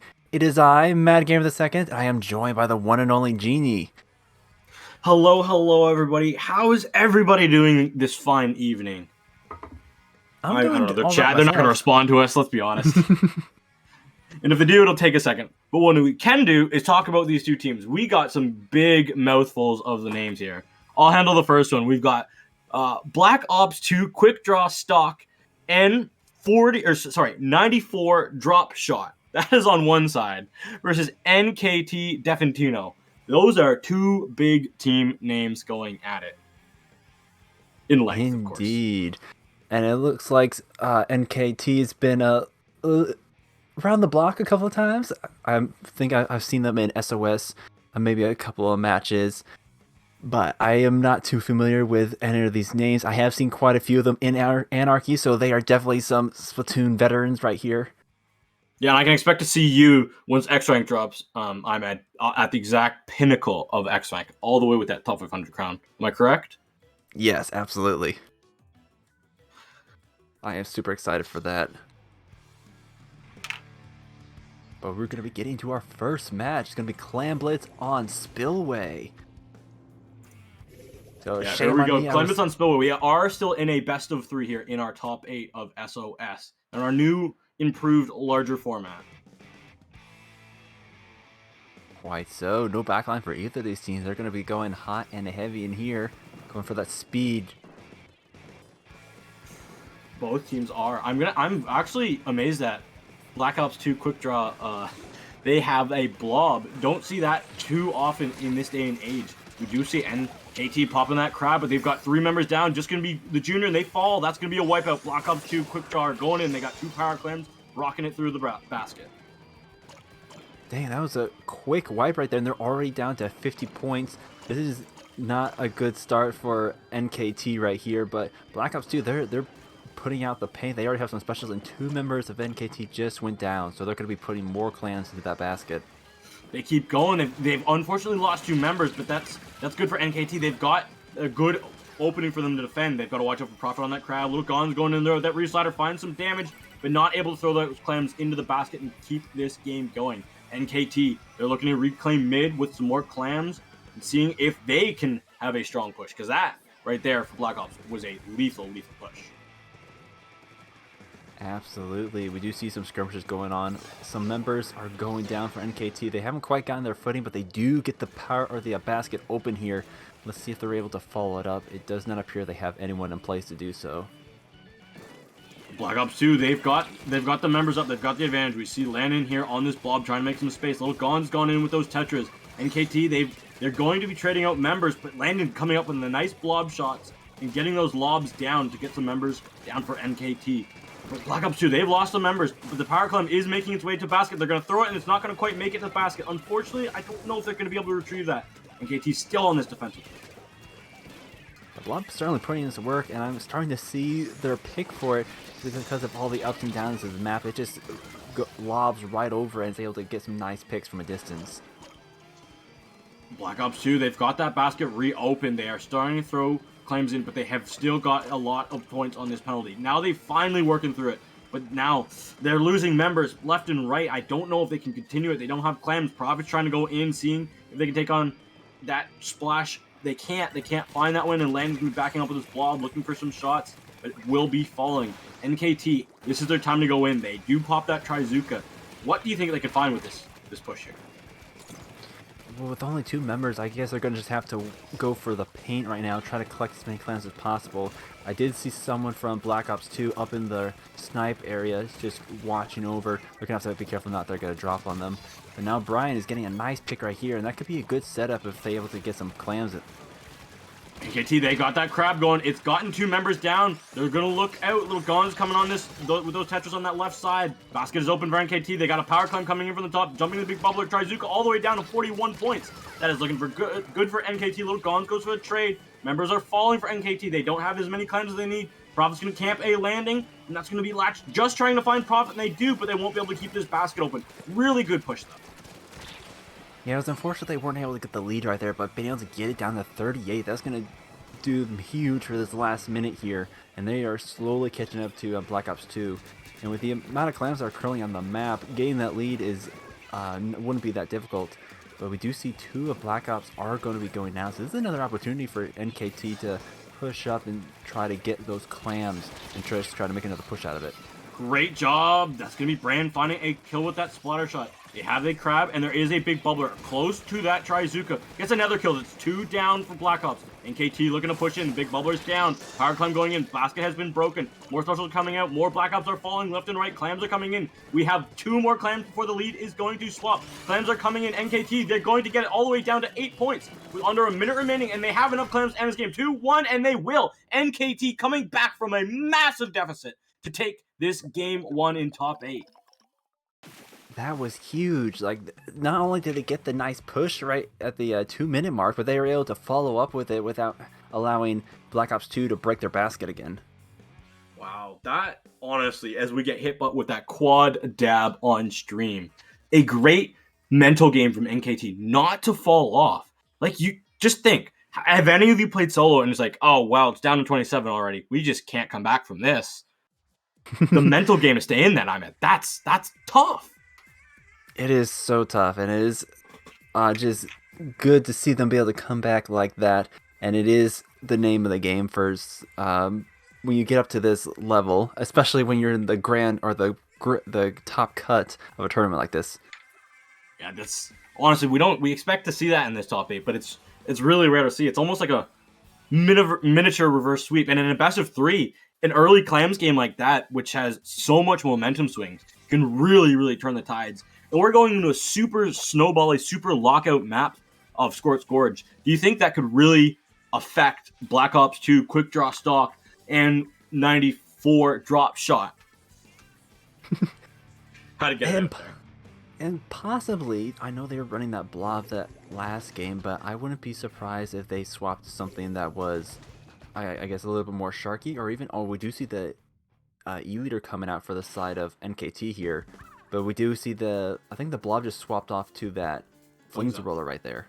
Yeah, we are going to be seeing the Tetra's not going to be going with the comp of the Flingza plus the Tetra's, the Tenacity plus Quick Respawn. We're going to be seeing them go for some more traditional, I don't know what to say, just whatever. It's not really a traditional comp, let's be honest. It is certainly not traditional, although we do see a lot of shooters with helping out that E-Leader right there. It is just going to be a firefight mid. Neither team has really grabbed the zone yet. No, Black Ops 2, they have the zone at the moment. Little Gons is going to want to try and make this space and push it all the way down through that pillar of NKT. Nice dances. Gons always love to do funny little troll moves mid-game. Well, it certainly just builds up your momentum for if you need to dip, but we do see Little Gon's momentum going into the base, taking out 2 members, possibly a third, but they do get shut down. That's a nice little stall tactic to give them some points on the board because they are now 3 down. They are 3 down. Stall tactics did work for just a little bit. The Flingza will be able to make it out with their life, and that's really good because they're close to that missiles, and missiles we all know will be that tool that they will use to get back in. Basically the cow catcher on the locomotive to push them out of the way. We do see them getting popped. The E-Leader is misplaced, and now they're going to be taken down. Henry here duking it out and able to get a second pick for the 3rd down, and now they're going to be able to take that back without too much points for the side of NKT. And they've got this defensive, Black Ops has a defensive, Trizuka, sorry. That can really put NKT at a deficit of members. Just with 3 good shots of it. And there's going to go 1. They're going to get the E-Leader down, and that's probably going to find a trade, though, with that Trizuka of their own. Missiles are going to be coming out from Black Ops 2, trying to stall this zone. They still have this zone ticking, and they're already down into the 30s. Trying to find Little Gons is Brian on this right side. Has to face a chicken. The rest of the members of NKT have to come in here. They are in final fight territory now. It's interesting. NKT here, they have the Junior in addition to the E-Leader, so they have that support with the bubbler and the paint, but Black Ops, they got the triple. It's so big, the zone, they neutralize it, and they finally cap NKT somehow, some way. This massive spot zone, they're able to neutralize it on 1 point and cap it. But now can they hold on? Do they have the members? They've lost their E-Leader. Landon's just trying to cause a lot of damage with this Flings. They're trying to get those missiles at the ready to allow their team to have some support. Black Ops 2, they've gotten the members advantage, and they're going to be pushing relentlessly. That's a huge Stones moment right there, down to the 1 point and the flip. But now they're able to return it back. They have the 2 members of NKT down, and now it's just going to be a reset and back to business as usual. We need to see this E-Liter perform strong. If you're going to be an E-Liter, you always have to hit your shots. That's the difference between an E-Liter and any other weapon. The ability to eliminate anyone, and being rushed down by little guns so often is proving to be just a little bit too much for NKT's sniper.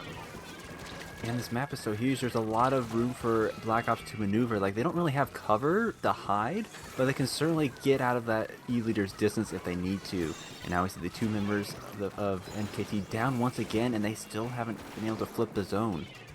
And that's tight because they're in the final 20 here, and these points will go down really quickly. Pop and Henry able to find the members they need, but they both go down at the same time. NKT running back into the zone, can they neutralize what they do? Landon falls to Latch. Ooh. Latch is able to do that, and that's going to be a wipeout. NKT, this is exactly what they needed. A minute and 30 on the clock, and they have all of the space in zone.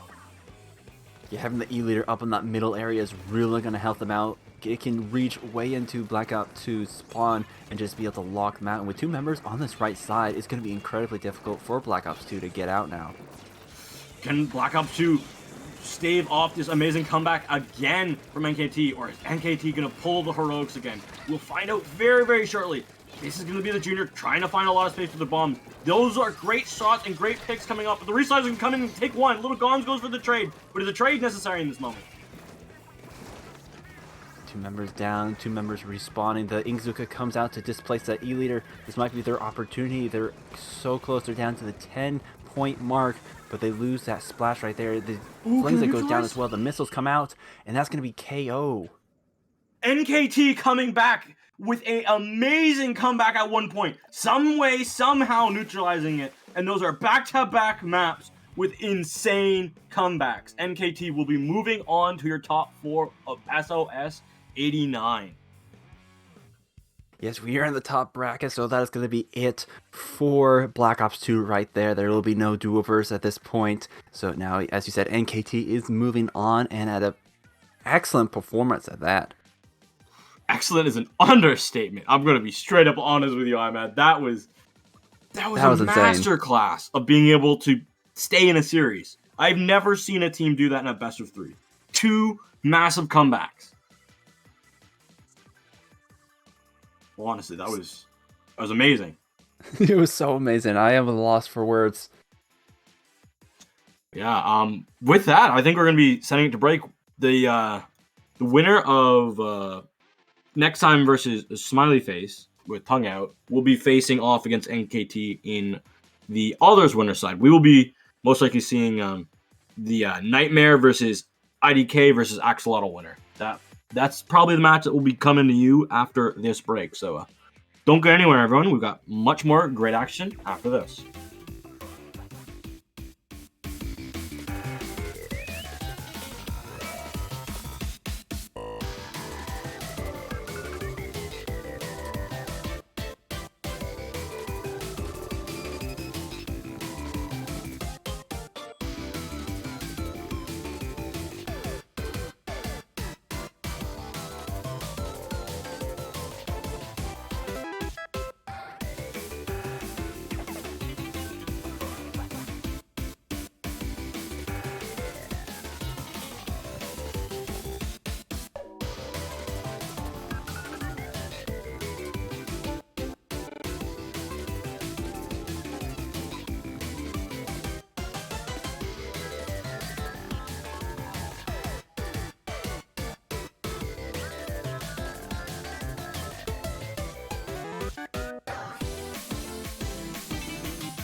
Hello, everybody, and welcome back. Well, I should say welcome back to Swimmer Sync. I'm Genie7, joined by iMad.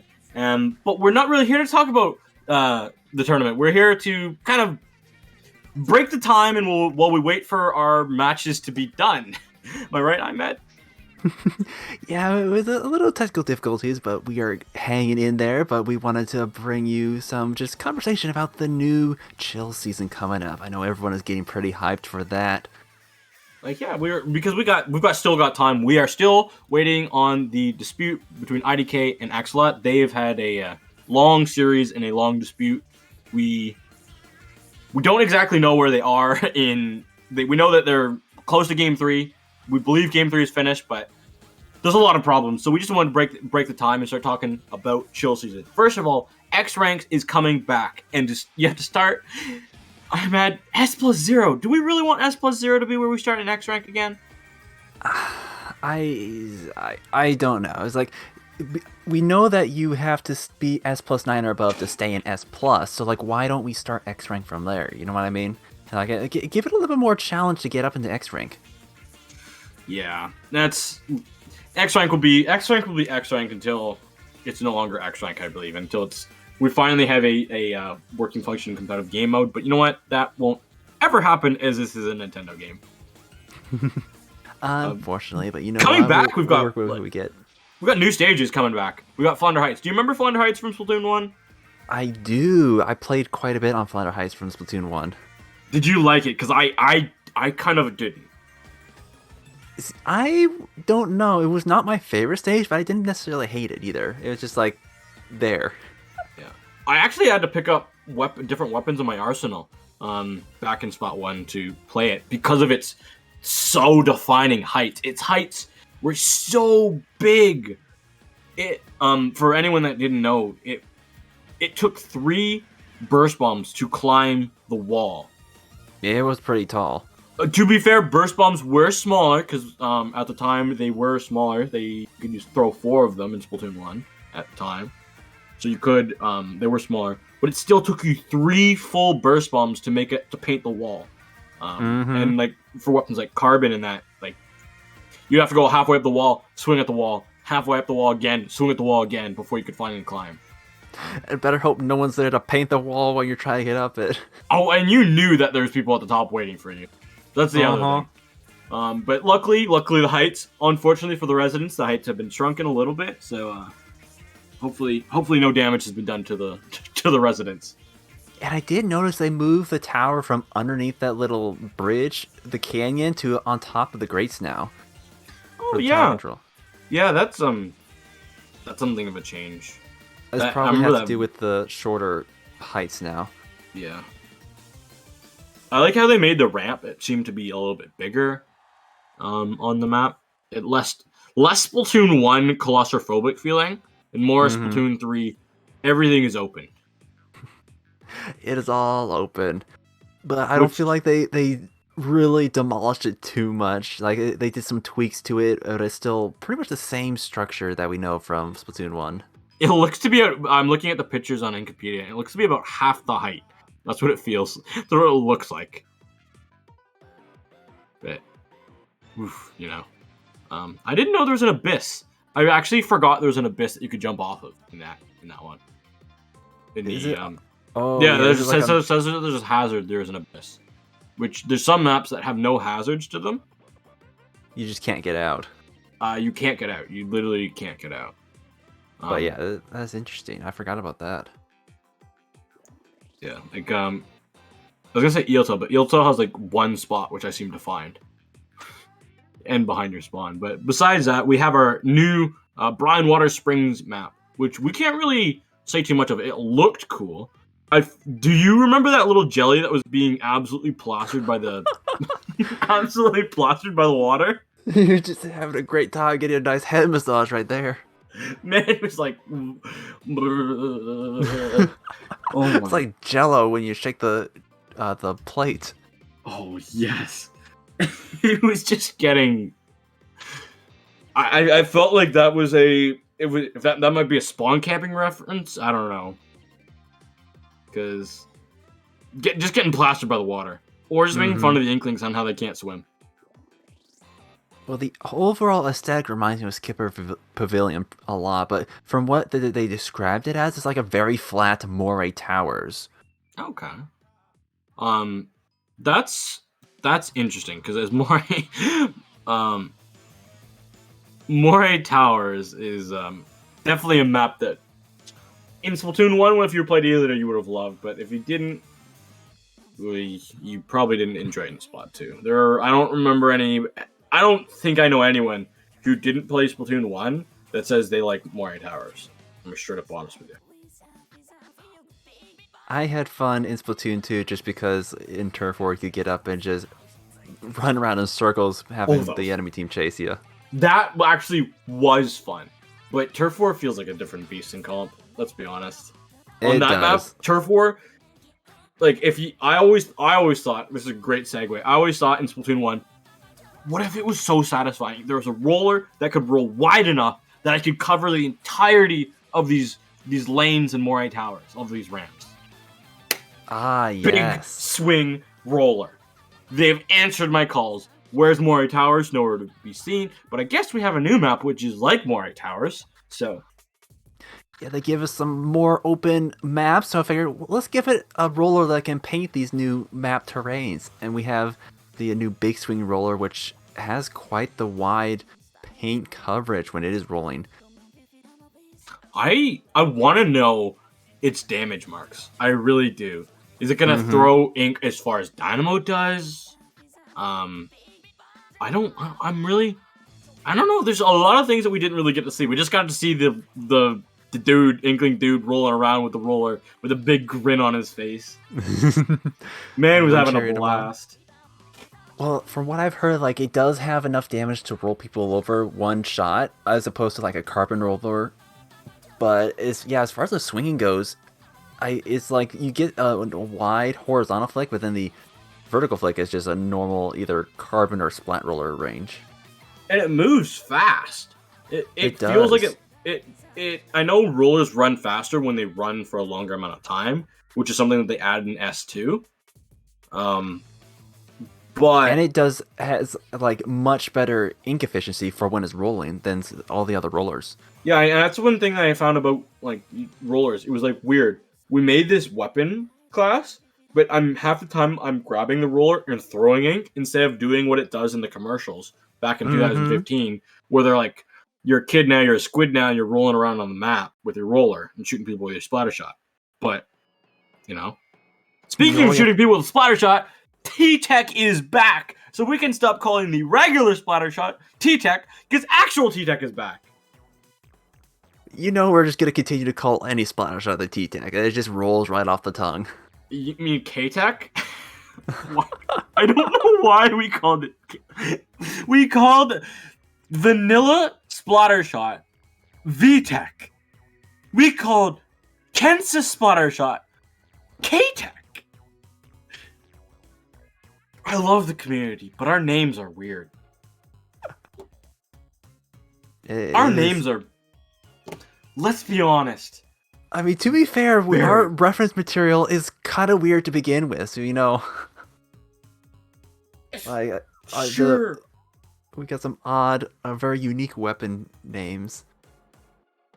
Ahmed, what do you want T-Tech to have as its special? It has Splat Bomb, that is what we know, to go along with its trend. Every single splatter shot has either had a Burst Bomb, a Suction Bomb, or a Splat Bomb.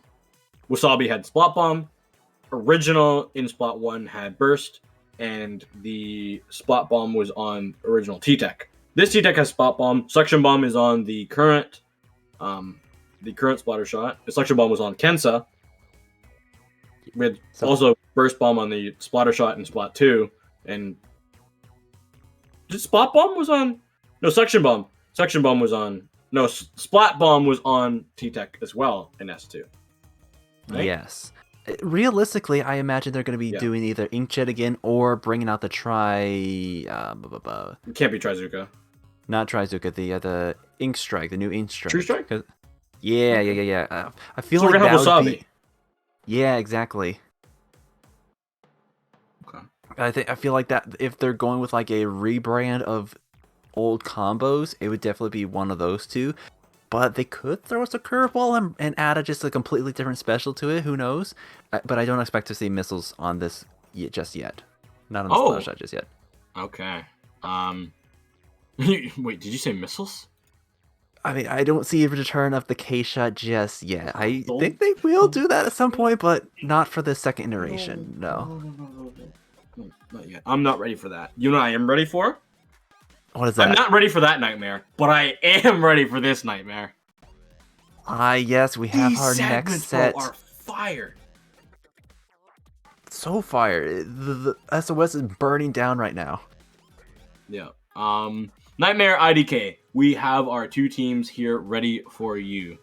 I believe we are going to have a continuing on with our best of 3 format, and that's what we will be doing. Surgeon Shipyard, Rainmaker. IDK coming off of a long and grueling process with the lawyers, able to take a 2-1 win over Axelot.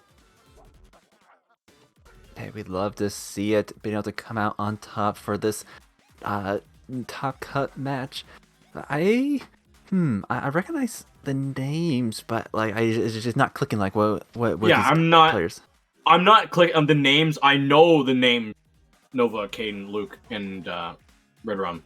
But the problem is because their name is IDK, I can't specifically put all of my I know exactly what they play. Unlike I know what Storm T-Tech plays, I know what Minor Sloshers, and Joe and Nikachu. Nightmare is a team that is formed, has solidified themselves as a full team recently, but I know they've been pick-upping for a little while now.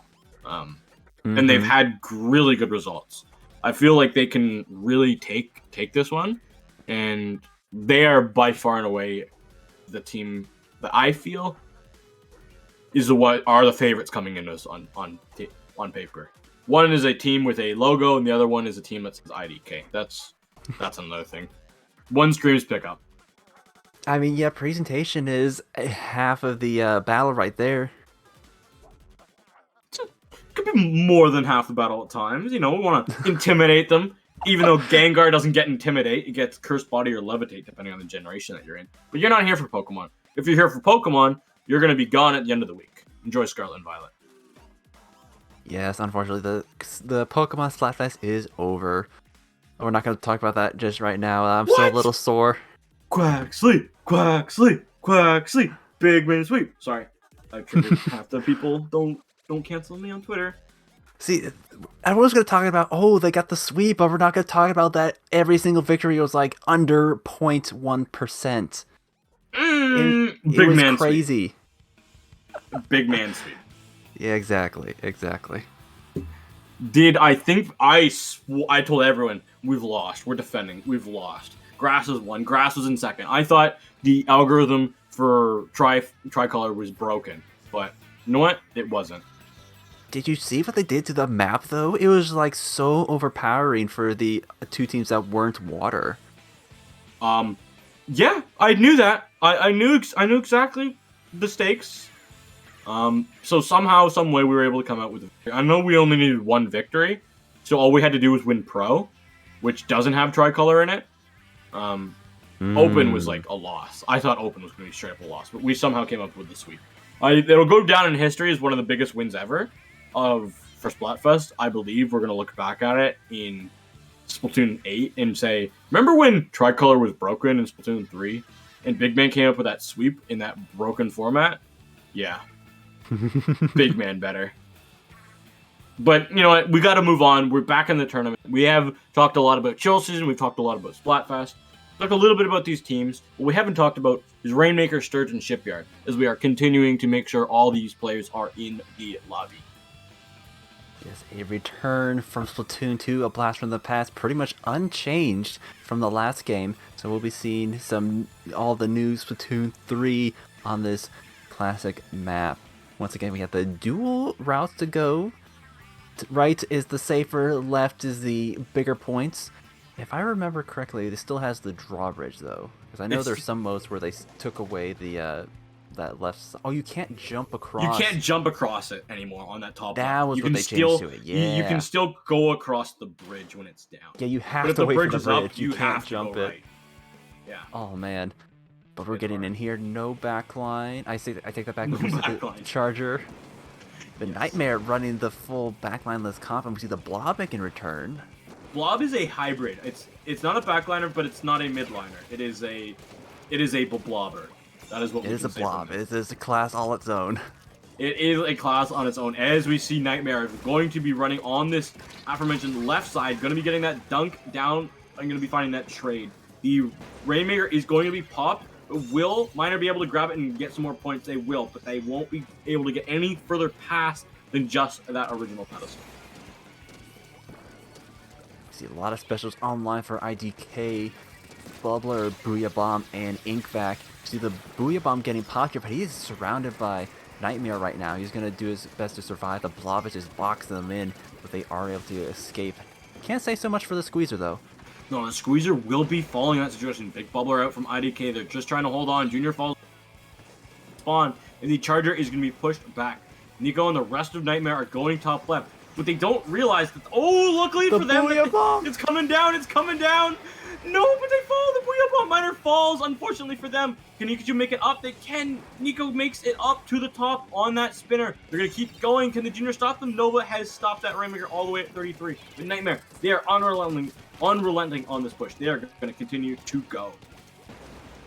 They're still keeping at it. We see Joe here just taking a breather, painting up on that right side, allowing for some safe jumps for their teammates should they fall, but they're Can Joe putting get under it? pressure. Joe gets a Rainmaker and gets extra 10 free points out of that.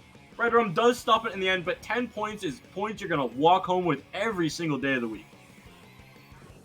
That's a nice stall right there. Nightmares has so much map control right now. IDK is really going to have to work to get out here. They don't even have their first checkpoint down yet, but they do have the specials to make a comeback right here. We're seeing Luke going up on the top of the snipe. Has to pop Booyah Bomb. Joe is spotted out, gets sniped out by that Trizuka. Miner is going to be popping, going to be hovering around that Rainmaker, trying to escort Nightmare's Rainmaker carrier through mid. I don't think they need to go all that far, and that's going to be a double from Nico on that Rainmaker. I don't think they expected that. No, the jump came in right as the Rainmaker shot came down, absolutely demolishing both the Charger and that jump in. Now Nightmare is going to be going for that left side once again. They are going to be waiting for their special to come online. The drawbridge is coming down as we speak, but IDK is back from spawn, and they are putting on quite the defense now. How do you think IDK is really going to like bust their way through it? Do you think it's going to be like the Charger, or like did that lack of a front line, is that really going to truly hurt them? Like a proper front line?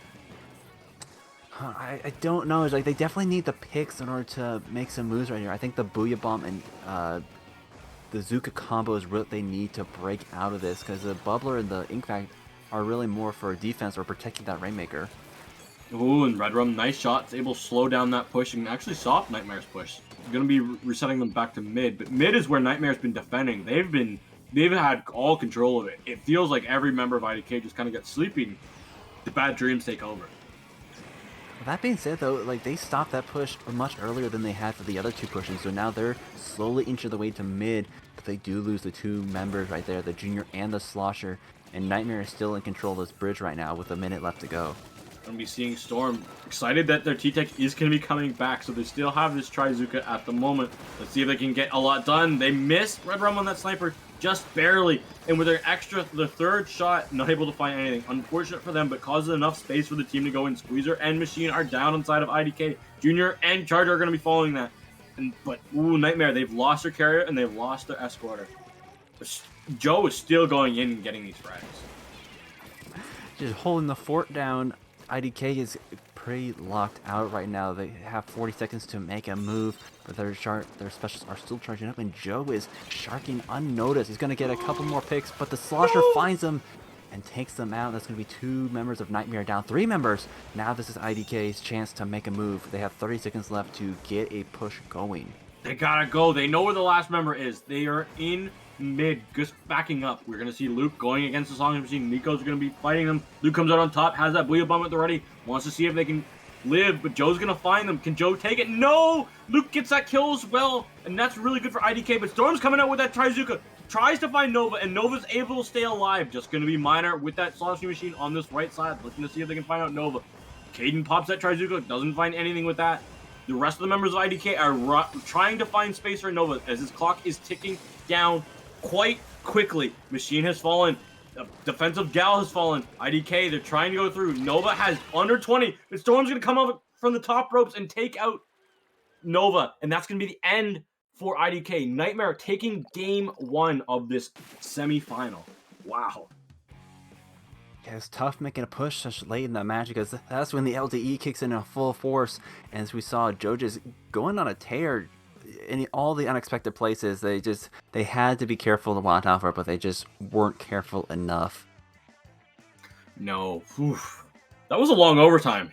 The Rainmaker got all the way down to 15 points remaining on it. I was honestly expecting that to explode before the timer ran or before the overtime ran out. Luckily, Storm said no. Storm says, nope, we gotta end it here. We don't want to let you get that checkpoint. Not at all. Because resetting that would have reset my voice. I will tell you that. I'm We're gonna be going to a map that we don't see very often. Mahi Mahi Clown Blitz.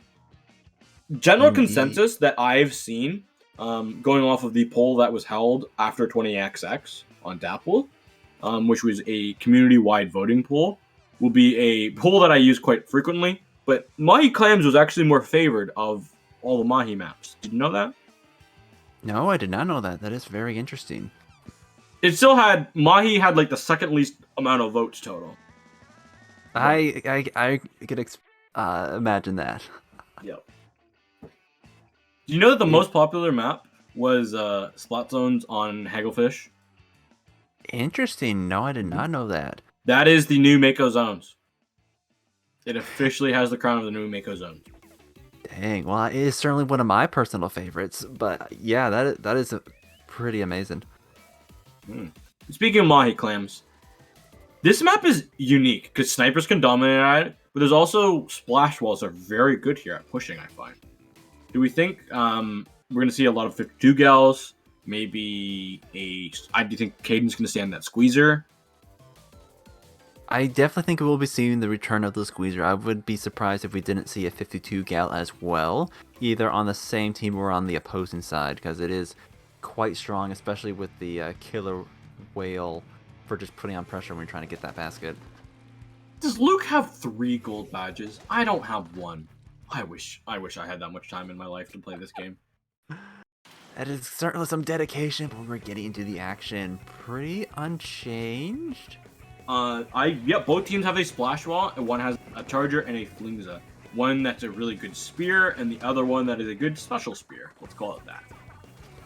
And we already seen them going out, just putting Gets something 2. down. Luke comes up 2, gets Storm and Joe at the same time. Gets 3. Nico's gonna fall, and that's gonna be Miner on the back foot. Luke's gonna be solo pushing this clam all the way in, and IDK first lead in this series. Wow, the basket's really far back. They have a long way to travel in order to get to it, but we do see the bubbler here to protect them as they get some more clams in. If that's a delayed wipe on Nightmare right there, this is going to be huge for IDK. Yeah, that was a full wipeout. They got the whole wipeout sound effect as well. Reedrum's going to be falling. The Miner is coming back in, but that's going to be the wave breaker causing enough chip damage for Caden to get that kill in the end. 35 is a good push, and the water levels have already been dropped, and we're not even at the 4-minute mark yet. That was certainly some fast pushes, but if we what we saw from the set a couple matches ago with that was a different team. It was NKT. They made a comeback from a push very similar to this. So we'll have to see if Nightmare is able to pull off the same feat. It'll be good. They've got unfortunately for them, they've lost 2 members at the moment. Reedrum still finding shots down, not able to connect on Storm at the end there. Ooh, that's fine. They got 2 advantage for them now. Big Bobby's going to be coming out from Nova. Caden has a ball. They've got 3 power clams. Can they get any of these in? They get 1 in, and they lose the other 2. That's okay. Let's see if Caden can get some more work done. And no, it's going to be Luke, and Wipeout is going to be coming through in Nightmare's favor. They should be able to reclaim mid and get a good little push off here. Yeah, that was quite unfortunate. They were just stuck in the bubble right there with the bombs just coming in from all sides. But now Nightmare is in control of that mid, and they're going to be putting that paint down and getting the clams all ready to go.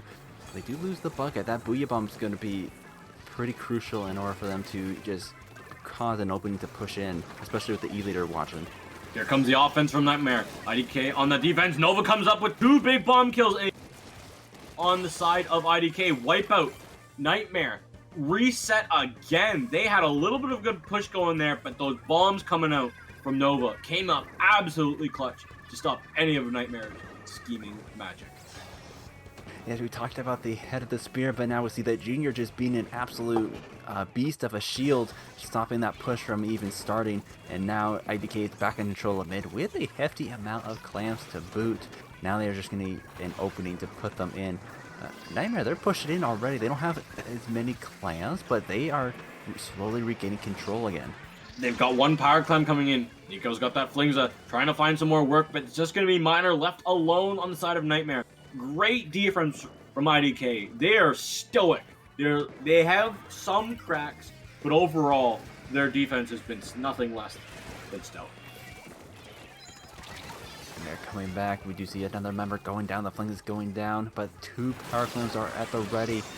They are able to throw them in down to 11. They need 4 more clams to get this KO, and we see the power clam missing it. But are they able to grab it? No, they stop before they can pick it up again. That's going to be a huge stop right there, allowing Nightmare to have another chance at this match.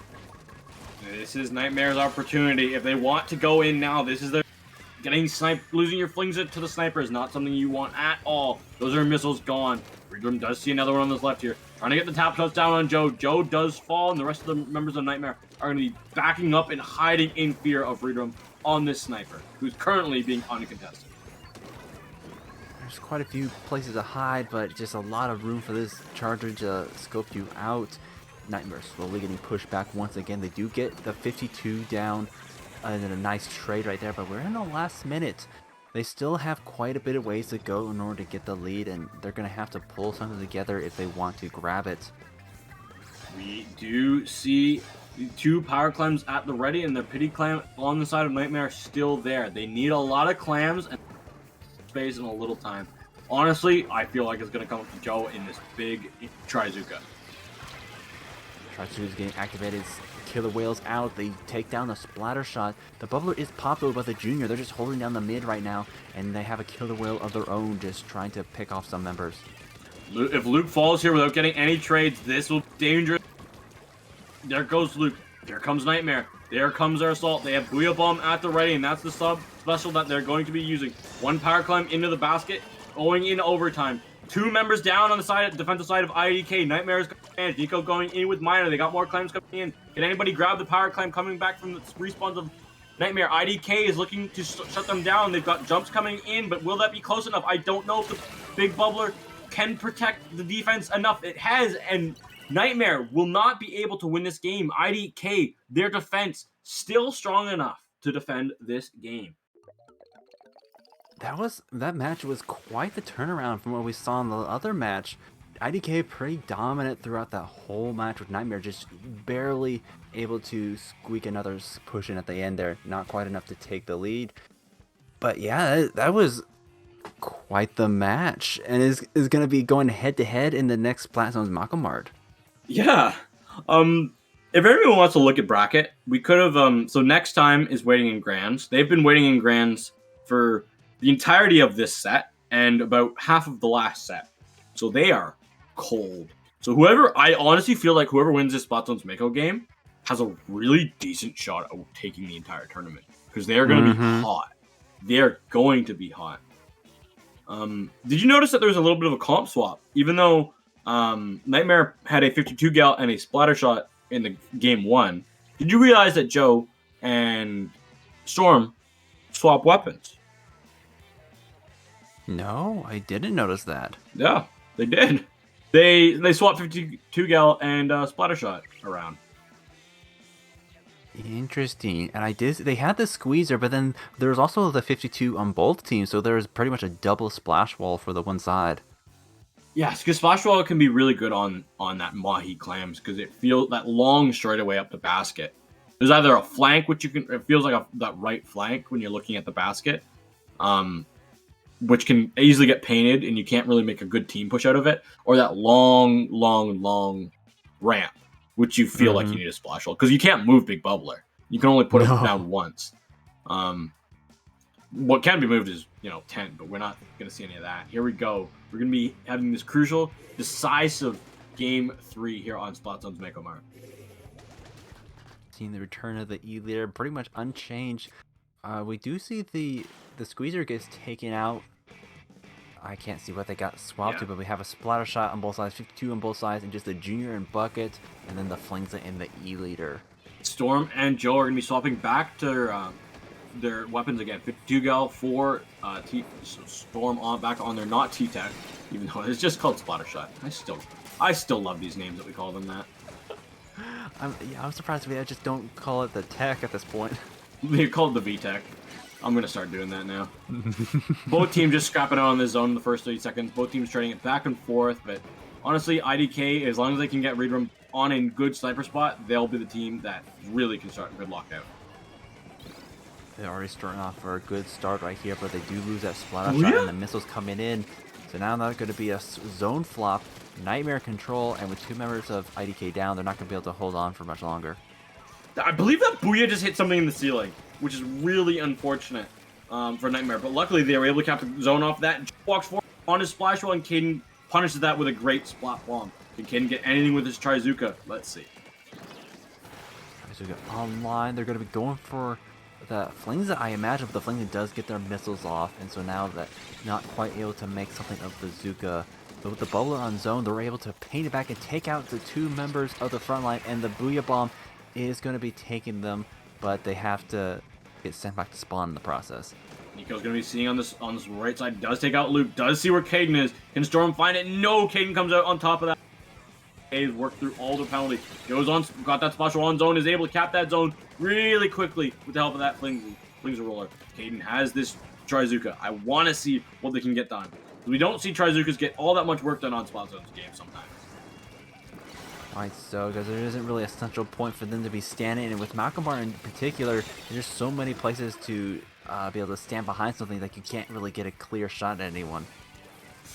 We're going to be seeing missiles coming out from Nico here. Going to be pressuring a lot of the members of IDK back. Zone flip in the side of Nightmare. They're going to be able to hold on and defend their lead.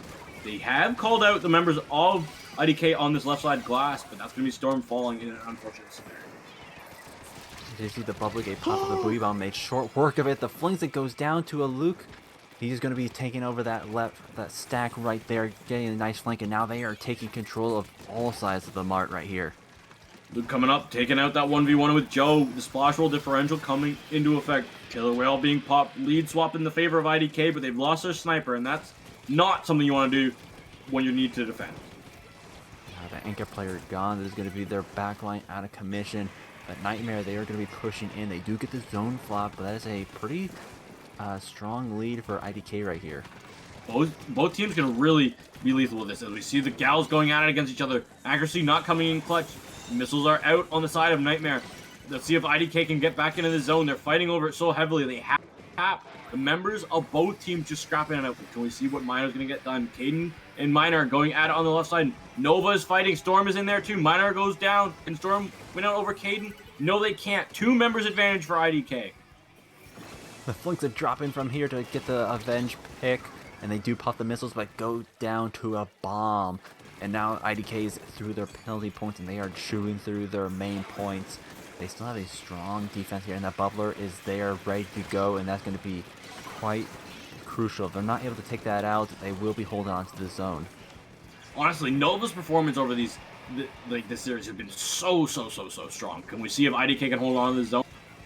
And no, not enough paint on this map. There's just too many members alive for just one simple junior to live through all of that.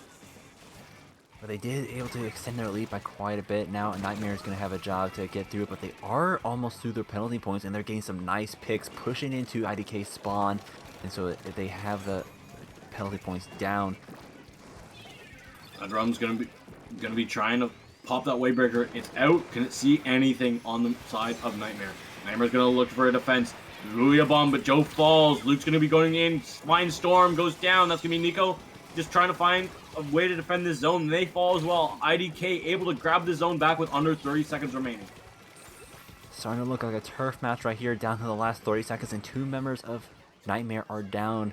IDK is in control of the zone and still has that lead.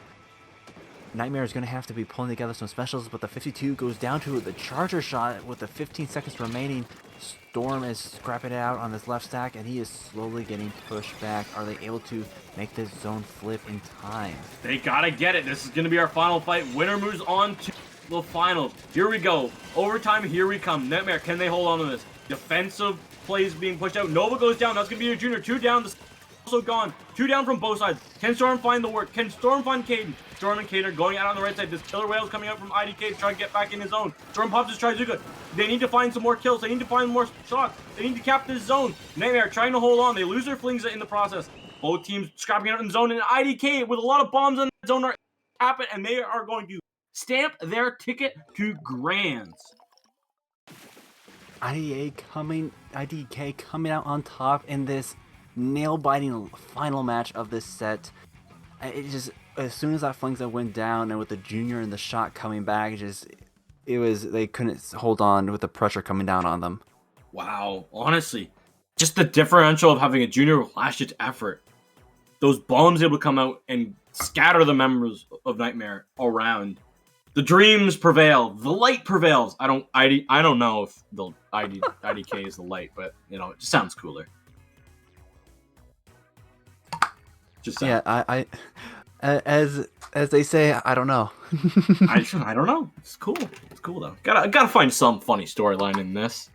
But we will have next time facing IDK in our grand finals, and honestly, we will have an actual short break to go to. We've been on here for a while talking. I'm mad, and it will. I promise you, everybody, it will be a short break because we know who we're playing. We know both teams are ready, so don't go anywhere.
Hello everyone, we said we'd be back soon enough, and here we are back for the grand finals of Swim or Sink. Once again, it is I, Mad Gamer II, and I am joined again by Genie. Hello, everybody. We are here next time versus IDK. Is it 4 next time? We'll never know. Because if it's 4 next time, would that be 90? Or is it now the next time? Or is now the time? Or do I not know? It's like the age-old saying, I'll be ready in 5 minutes, and it's always 5 minutes. You know what? It's 5 o'clock somewhere. Cheers to that. Cheers to that. But besides that, we are going to be going into a best of 5 series. We have Hammerhead on Tower Control, Rainmaker Hagelfish, Clamblitz Eeltail, Splatzone's Undertow, and Inkblood Art Academy. The last 2, if we need them. But we will start here on Hammerhead Bridge Tower Control. I'm Mad. Positive or negative feeling on this map? I've never met anybody who's 50-50. I would say Tower Control is one of the few modes for Hammerhead that I enjoy. Hey, positive.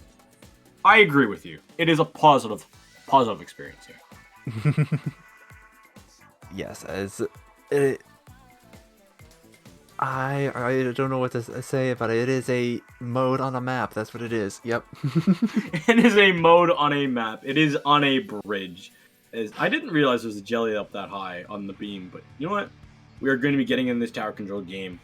Both these teams ready. Next time having to wait a long time for IDK to finish up their matches. And IDK coming off that strong showing. Wait. Nobody told me Zero was playing. Oh, wow. And then on top of that, we have Luca versus Lucas. It's going to be quite awkward when they get the trade if they ever encounter each other. But now both Oh, teams, it will be. It's just some firefights going out, but next time taking the 1 point push on the tower, getting that nice lead right there. Let's see if IDK is able to come back from that. We will see shortly. There's going to be Red Room trying to find Yusa on this left side. Let's see how much damage they can get then before they get flanked, and not as much, because that flank came out quickly. Yes, Lucas here coming in and making some work, and that's going to be 3 members down and a checkpoint to go. Next time, they are on a roll right here. They are pushing that tower onto that second checkpoint. All the way up to the second checkpoint. Zero's going to be popping that Trizuka, trying to find a lot more damage here. Big Bulber coming out from Lucas to try and slow down the members of IDK. Sniper shots are going to come out to try and slow it down. Zero trying to find more space. Members of Next Time are falling. Zero's trying to defend this tower. It takes out one, but Luke is able to find it. Nova and Luke able to come up clutch for the team when they need it. And Luke versus Lucas, a fight that, again, you know what? We're going to see it a lot.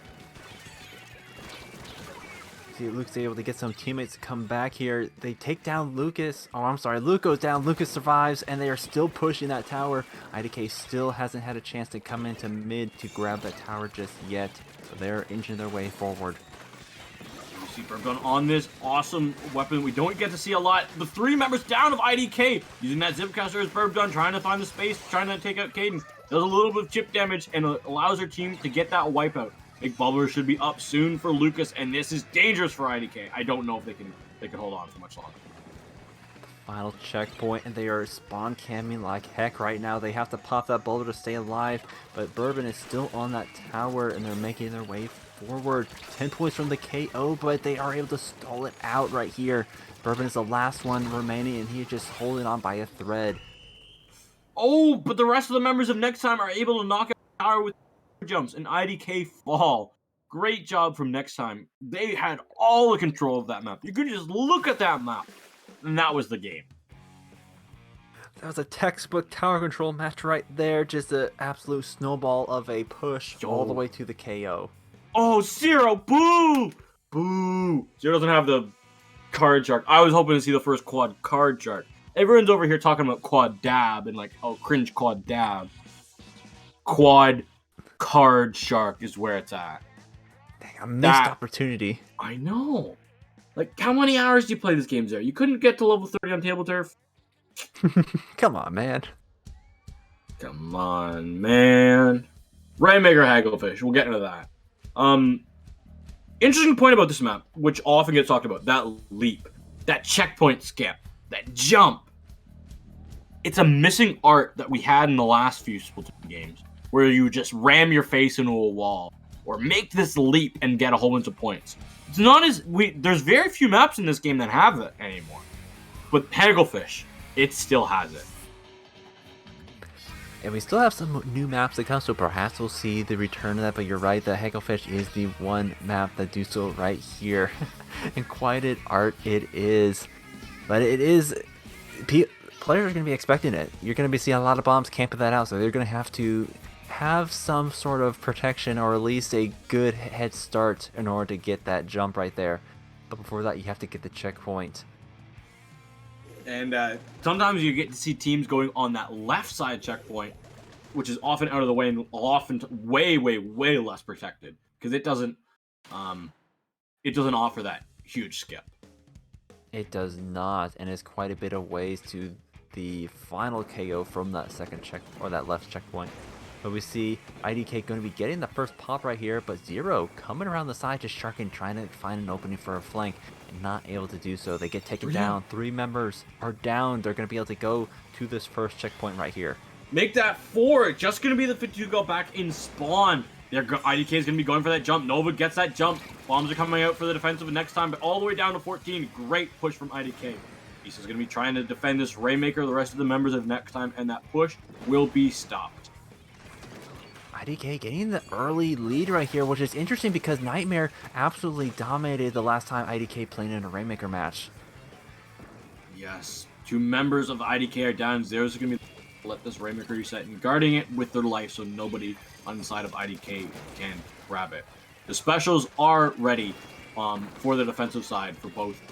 And the big bubbler actually coming out offensively. But that Trizuka able to shut them down. Shuts 2 down. Caden coming up clutch. They popped the baller, but had forgotten to pick up the Rainmaker, and they went back for it, but the Zuka just said, no, you're not picking that up. And now IDK is back on the push once again. They have a lot of members on that plat, just trying to find an opening to the pedestal, but the Rainmaker here does get taken down. The members of Next Time are still here. They are still around. Coming up, we're gonna fall, and Caden falls as well. Not in life, but falls off that ledge and won't be able to grab that Rainmaker any further. Next Time, given a little bit of a lifeline there.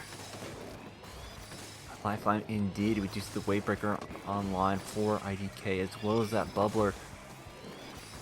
Next Time, just trying to find an opening. They're just poking around because IDK had a lot of map control and can easily have some members sharking about. Smart to see Visa fire that shot below, just trying to sniff out any of the members because I can't. Nobody was there, but we have one, so we can. Speaking of wall hacks, that Killer Whale has it. Luke coming able to use that to their advantage to see if we can get a wipeout. Birdbone gets 1, Birdbone gets 2, but falls down. That is a great way to go to the grave, taking 2 with you. An excellent trade if I ever saw one, taking 2 members with you. And now IDK is just going to have to sit about and get some map control. They can't pick it up just yet, but they do lose their shot in the process. And now Next Time is on to their next push. Zero's popping that Trizuka. Can they find anything with it? And the answer has already been answered for us quite a long time ago, and that is no. Zero's going to be going to look for a flank. Sees Nova, sees read around, and that's going to be the checkpoint being broken for the rest of. Can they pop this Rainmaker? Can they get that leap? But they need a lot more than that leap. Reese is going up with his Killer Whale. Birdbone gets that leap across. Lucas is going to try and find this Rainmaker and be able to pop it. Reedrum trying to defend with Nova. Can they pop it? Nova falls to it. Misa's going in. Misa's got that damage going down. They have their wall. They have the protection. They have this Rainmaker all the way down to 16. Next time, so close. They're going to go and try and pop this Rainmaker. So tight. Trizuka. Luke, can they stop it? Can anybody stop it from IDK? Can any of the members grab it? The Rainmaker has been stopped all the way at 16. Again, Burbdon and Lucas are trying to fight, trying to pop it. Misa's going to grab it, but the bomb comes out and stops them again at 15. Next time, they need to pop this down. They get the kills. Misa jumps forward and gets it down to 11. Finally, a lead has been swapped. Talking about mashing your face against the Rainmaker, they were absolutely pushing against that Rainmaker, trying to get the last final points that they needed for that lead. They weren't able to get to the pistol, but they were able to take the lead that they were going for. That's like football when you get within 1 yard of the end zone. That was like 4th and 1 for the Super Bowl, man. That was nuts. Both teams trying so hard, but this game is still not done. We still got a minute left. Zipcaster's going out. Caden trying to find Zero. Does find that kill, but somehow IDK, they have to come back in this. This will look good for them. Caden has that tries to good. Gets one. Can they find Burp done with it? I don't know if they can. Yeah, it's funny that the safest place to be from whoever's up on top there is right underneath them. You can't quite shoot through that just yet. But with 2 members of Next Time down, now IDK is going to be pushing into mid. 30 seconds on the clock, and this is getting dangerous for them. They were in a similar situation against Nightmare last time, where they just didn't have enough time to get the points that they needed. Their time is low. We're in the last 20 seconds here before overtime. Both we know that this should be going to that. They have themselves set up for that overtime push. Members are being traded out on both sides, and that will always go in the favor of Next Time. 10 seconds and down. 2 members of IDK are down. They do have their charger watching mid. Oh, now we have 2 members of Next Time down, and that's going to be the opportunity that they need. But then the Rainmaker carrier gets taken down as well. Overtime activates, and IDK is still in control, but only the Rainmaker is up right now. This is going to be dangerous for IDK, and that's going to be the game. Next Time able to come up clutch. At the end, we saw Next Time grabbing that Rainmaker and trying to take it away. Even though IDK had a lot of control around it, and allowed them to get overtime, but the trades in mid favorable. Is it Next Time they're putting on quite the show? Like they had such a long wait time for their opponents for the grand finals, and we were concerned that they would be sit around for too long with IDK coming off such a hot victory like that. But they are putting in the work. They are showing that they are in grand finals for a reason. Owen was saying we're not going to be ending stream by midnight Eastern, and we haven't. It is 12:01 on the Eastern coast here. But you know what? That's okay. I gotta be up in 5.5 hours. But that's okay. We're here. It's fine. We're up for Splatoon. It's fine. I'd be up anyway. I'd be watching it anyway. Let's be honest. Heck yeah. Clemens Eeltail. This map is very stally. Once you can break underneath of those bridges, it is so exhilarating. What it feels like you're breaking through the toughest medieval castle of all time. Oh, absolutely. It is a fortress to be sure, especially when you have that E-leader sitting on the enemy team. Yeah, we did see the E-leader coming out. It is good, but how many times can you splat the members of Next Time? They just keep coming back, and you gotta keep hitting those shots, and they'll learn from that.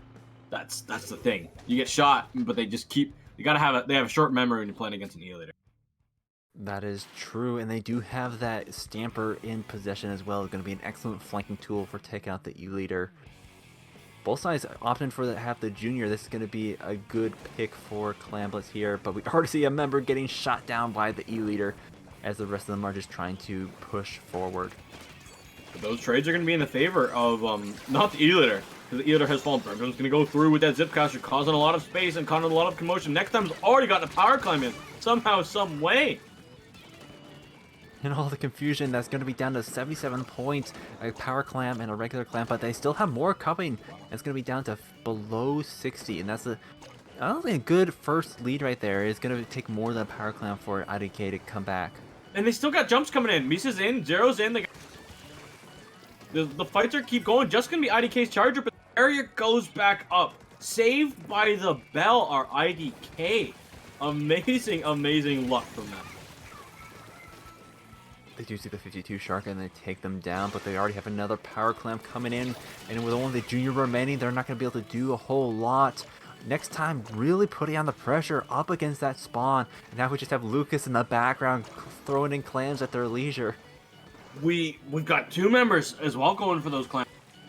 It's a purple just underneath of their spawn with Zero, spawn camping the members of IDK. This is grand finals, people. These teams were at like 1 point differential, and we're already down to 22, 19, 16, 13, 10. We keep going down. We got 4 more clams. The game can end right here, right now. Over, and it is. Next Time will be your SOS champions. Oh my gosh, that Columbus game was so fast. it's just like such a stark contrast from the last one where ID our next time just barely squeaked by with that Rainmaker victory. The more I look at this, the more I'm disappointed Zero does not have table turf. Card shark. But you know what? You do you, Zero. You win the tournament. Now you've got time to go play table turf. Congratulations on winning Swimmer Sync 89. Absolutely insane. Like, all the matches in this top cut have been fire, but there's that just... oh man, there's the icing on the cake right there. That was beautiful. And a really quick 3-0. We really didn't go too far past midnight here. And next time, even though they had a long time to wait, they are able to win this tournament without... I believe they didn't drop a game. Let me confirm that for you. But while I confirm that, where can the lovely people gamer as we get to the bid? Well, you can find me on Twitch, Twitter, and YouTube at IMagGamerII. I do a lot of Splatoon content. I try to stream and upload quite regularly. But where can the good people find you, Genie?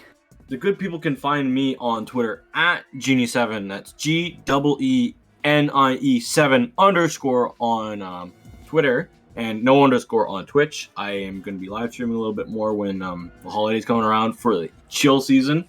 And yeah, I'm really excited. You'll also find me here on IPL or any other major Splatoon commentary services and stream providers.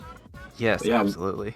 With that, we gotta thank them of next time for winning the tournament without dropping a map. They didn't drop a single stage, not a single one. And we have to thank Boeing for being a great streamer. Yes, a fantastic streamer, and we appreciate the work that they do. Yeah, I will update you on the calendar where you can find the next IPL tournament. But why don't you fill the lovely people in what they should be doing this Friday? I'm Ed. Yes, we have a Purdue in-house tournament this Friday. There's going to be a stream, and there's going to be on November at 7 p.m. Eastern, November 18th, and it's going to be at twitch.tv/Splatoon at Purdue. You definitely don't want to be missing that. Yeah, the Purdue crew is always a good crew. Got to meet the original Purdue crew and the modern Purdue crew at Big House. Very nice people, and I can't wait to see their awesome tournament that they're going to be providing for us. And with the IPL calendar, we will have next week for you SOS 90, followed up by next Friday on the 25th. Oh wait, we got Lowen coming up? Is this real? Wait, this is real, people? Oh my gosh, get your calendars marked off. People will have a long this weekend. Oh my gosh, we got Low Ink. Always a great tournament to watch for. So if you want to see some of the best low-level, the best low-level tournaments and entry-level tournaments, make sure to tune in for that. Or be playing in it. I know sign-ups are still open. It's going to be super hype. You definitely don't want to be missing that as well. But unfortunately, that is all we have for you today. It was such a hype set, a hyped tournament, and there's going to be a lot more hype to come. But with that, we wish you all a good night, and we hope to see you here again in the coming events.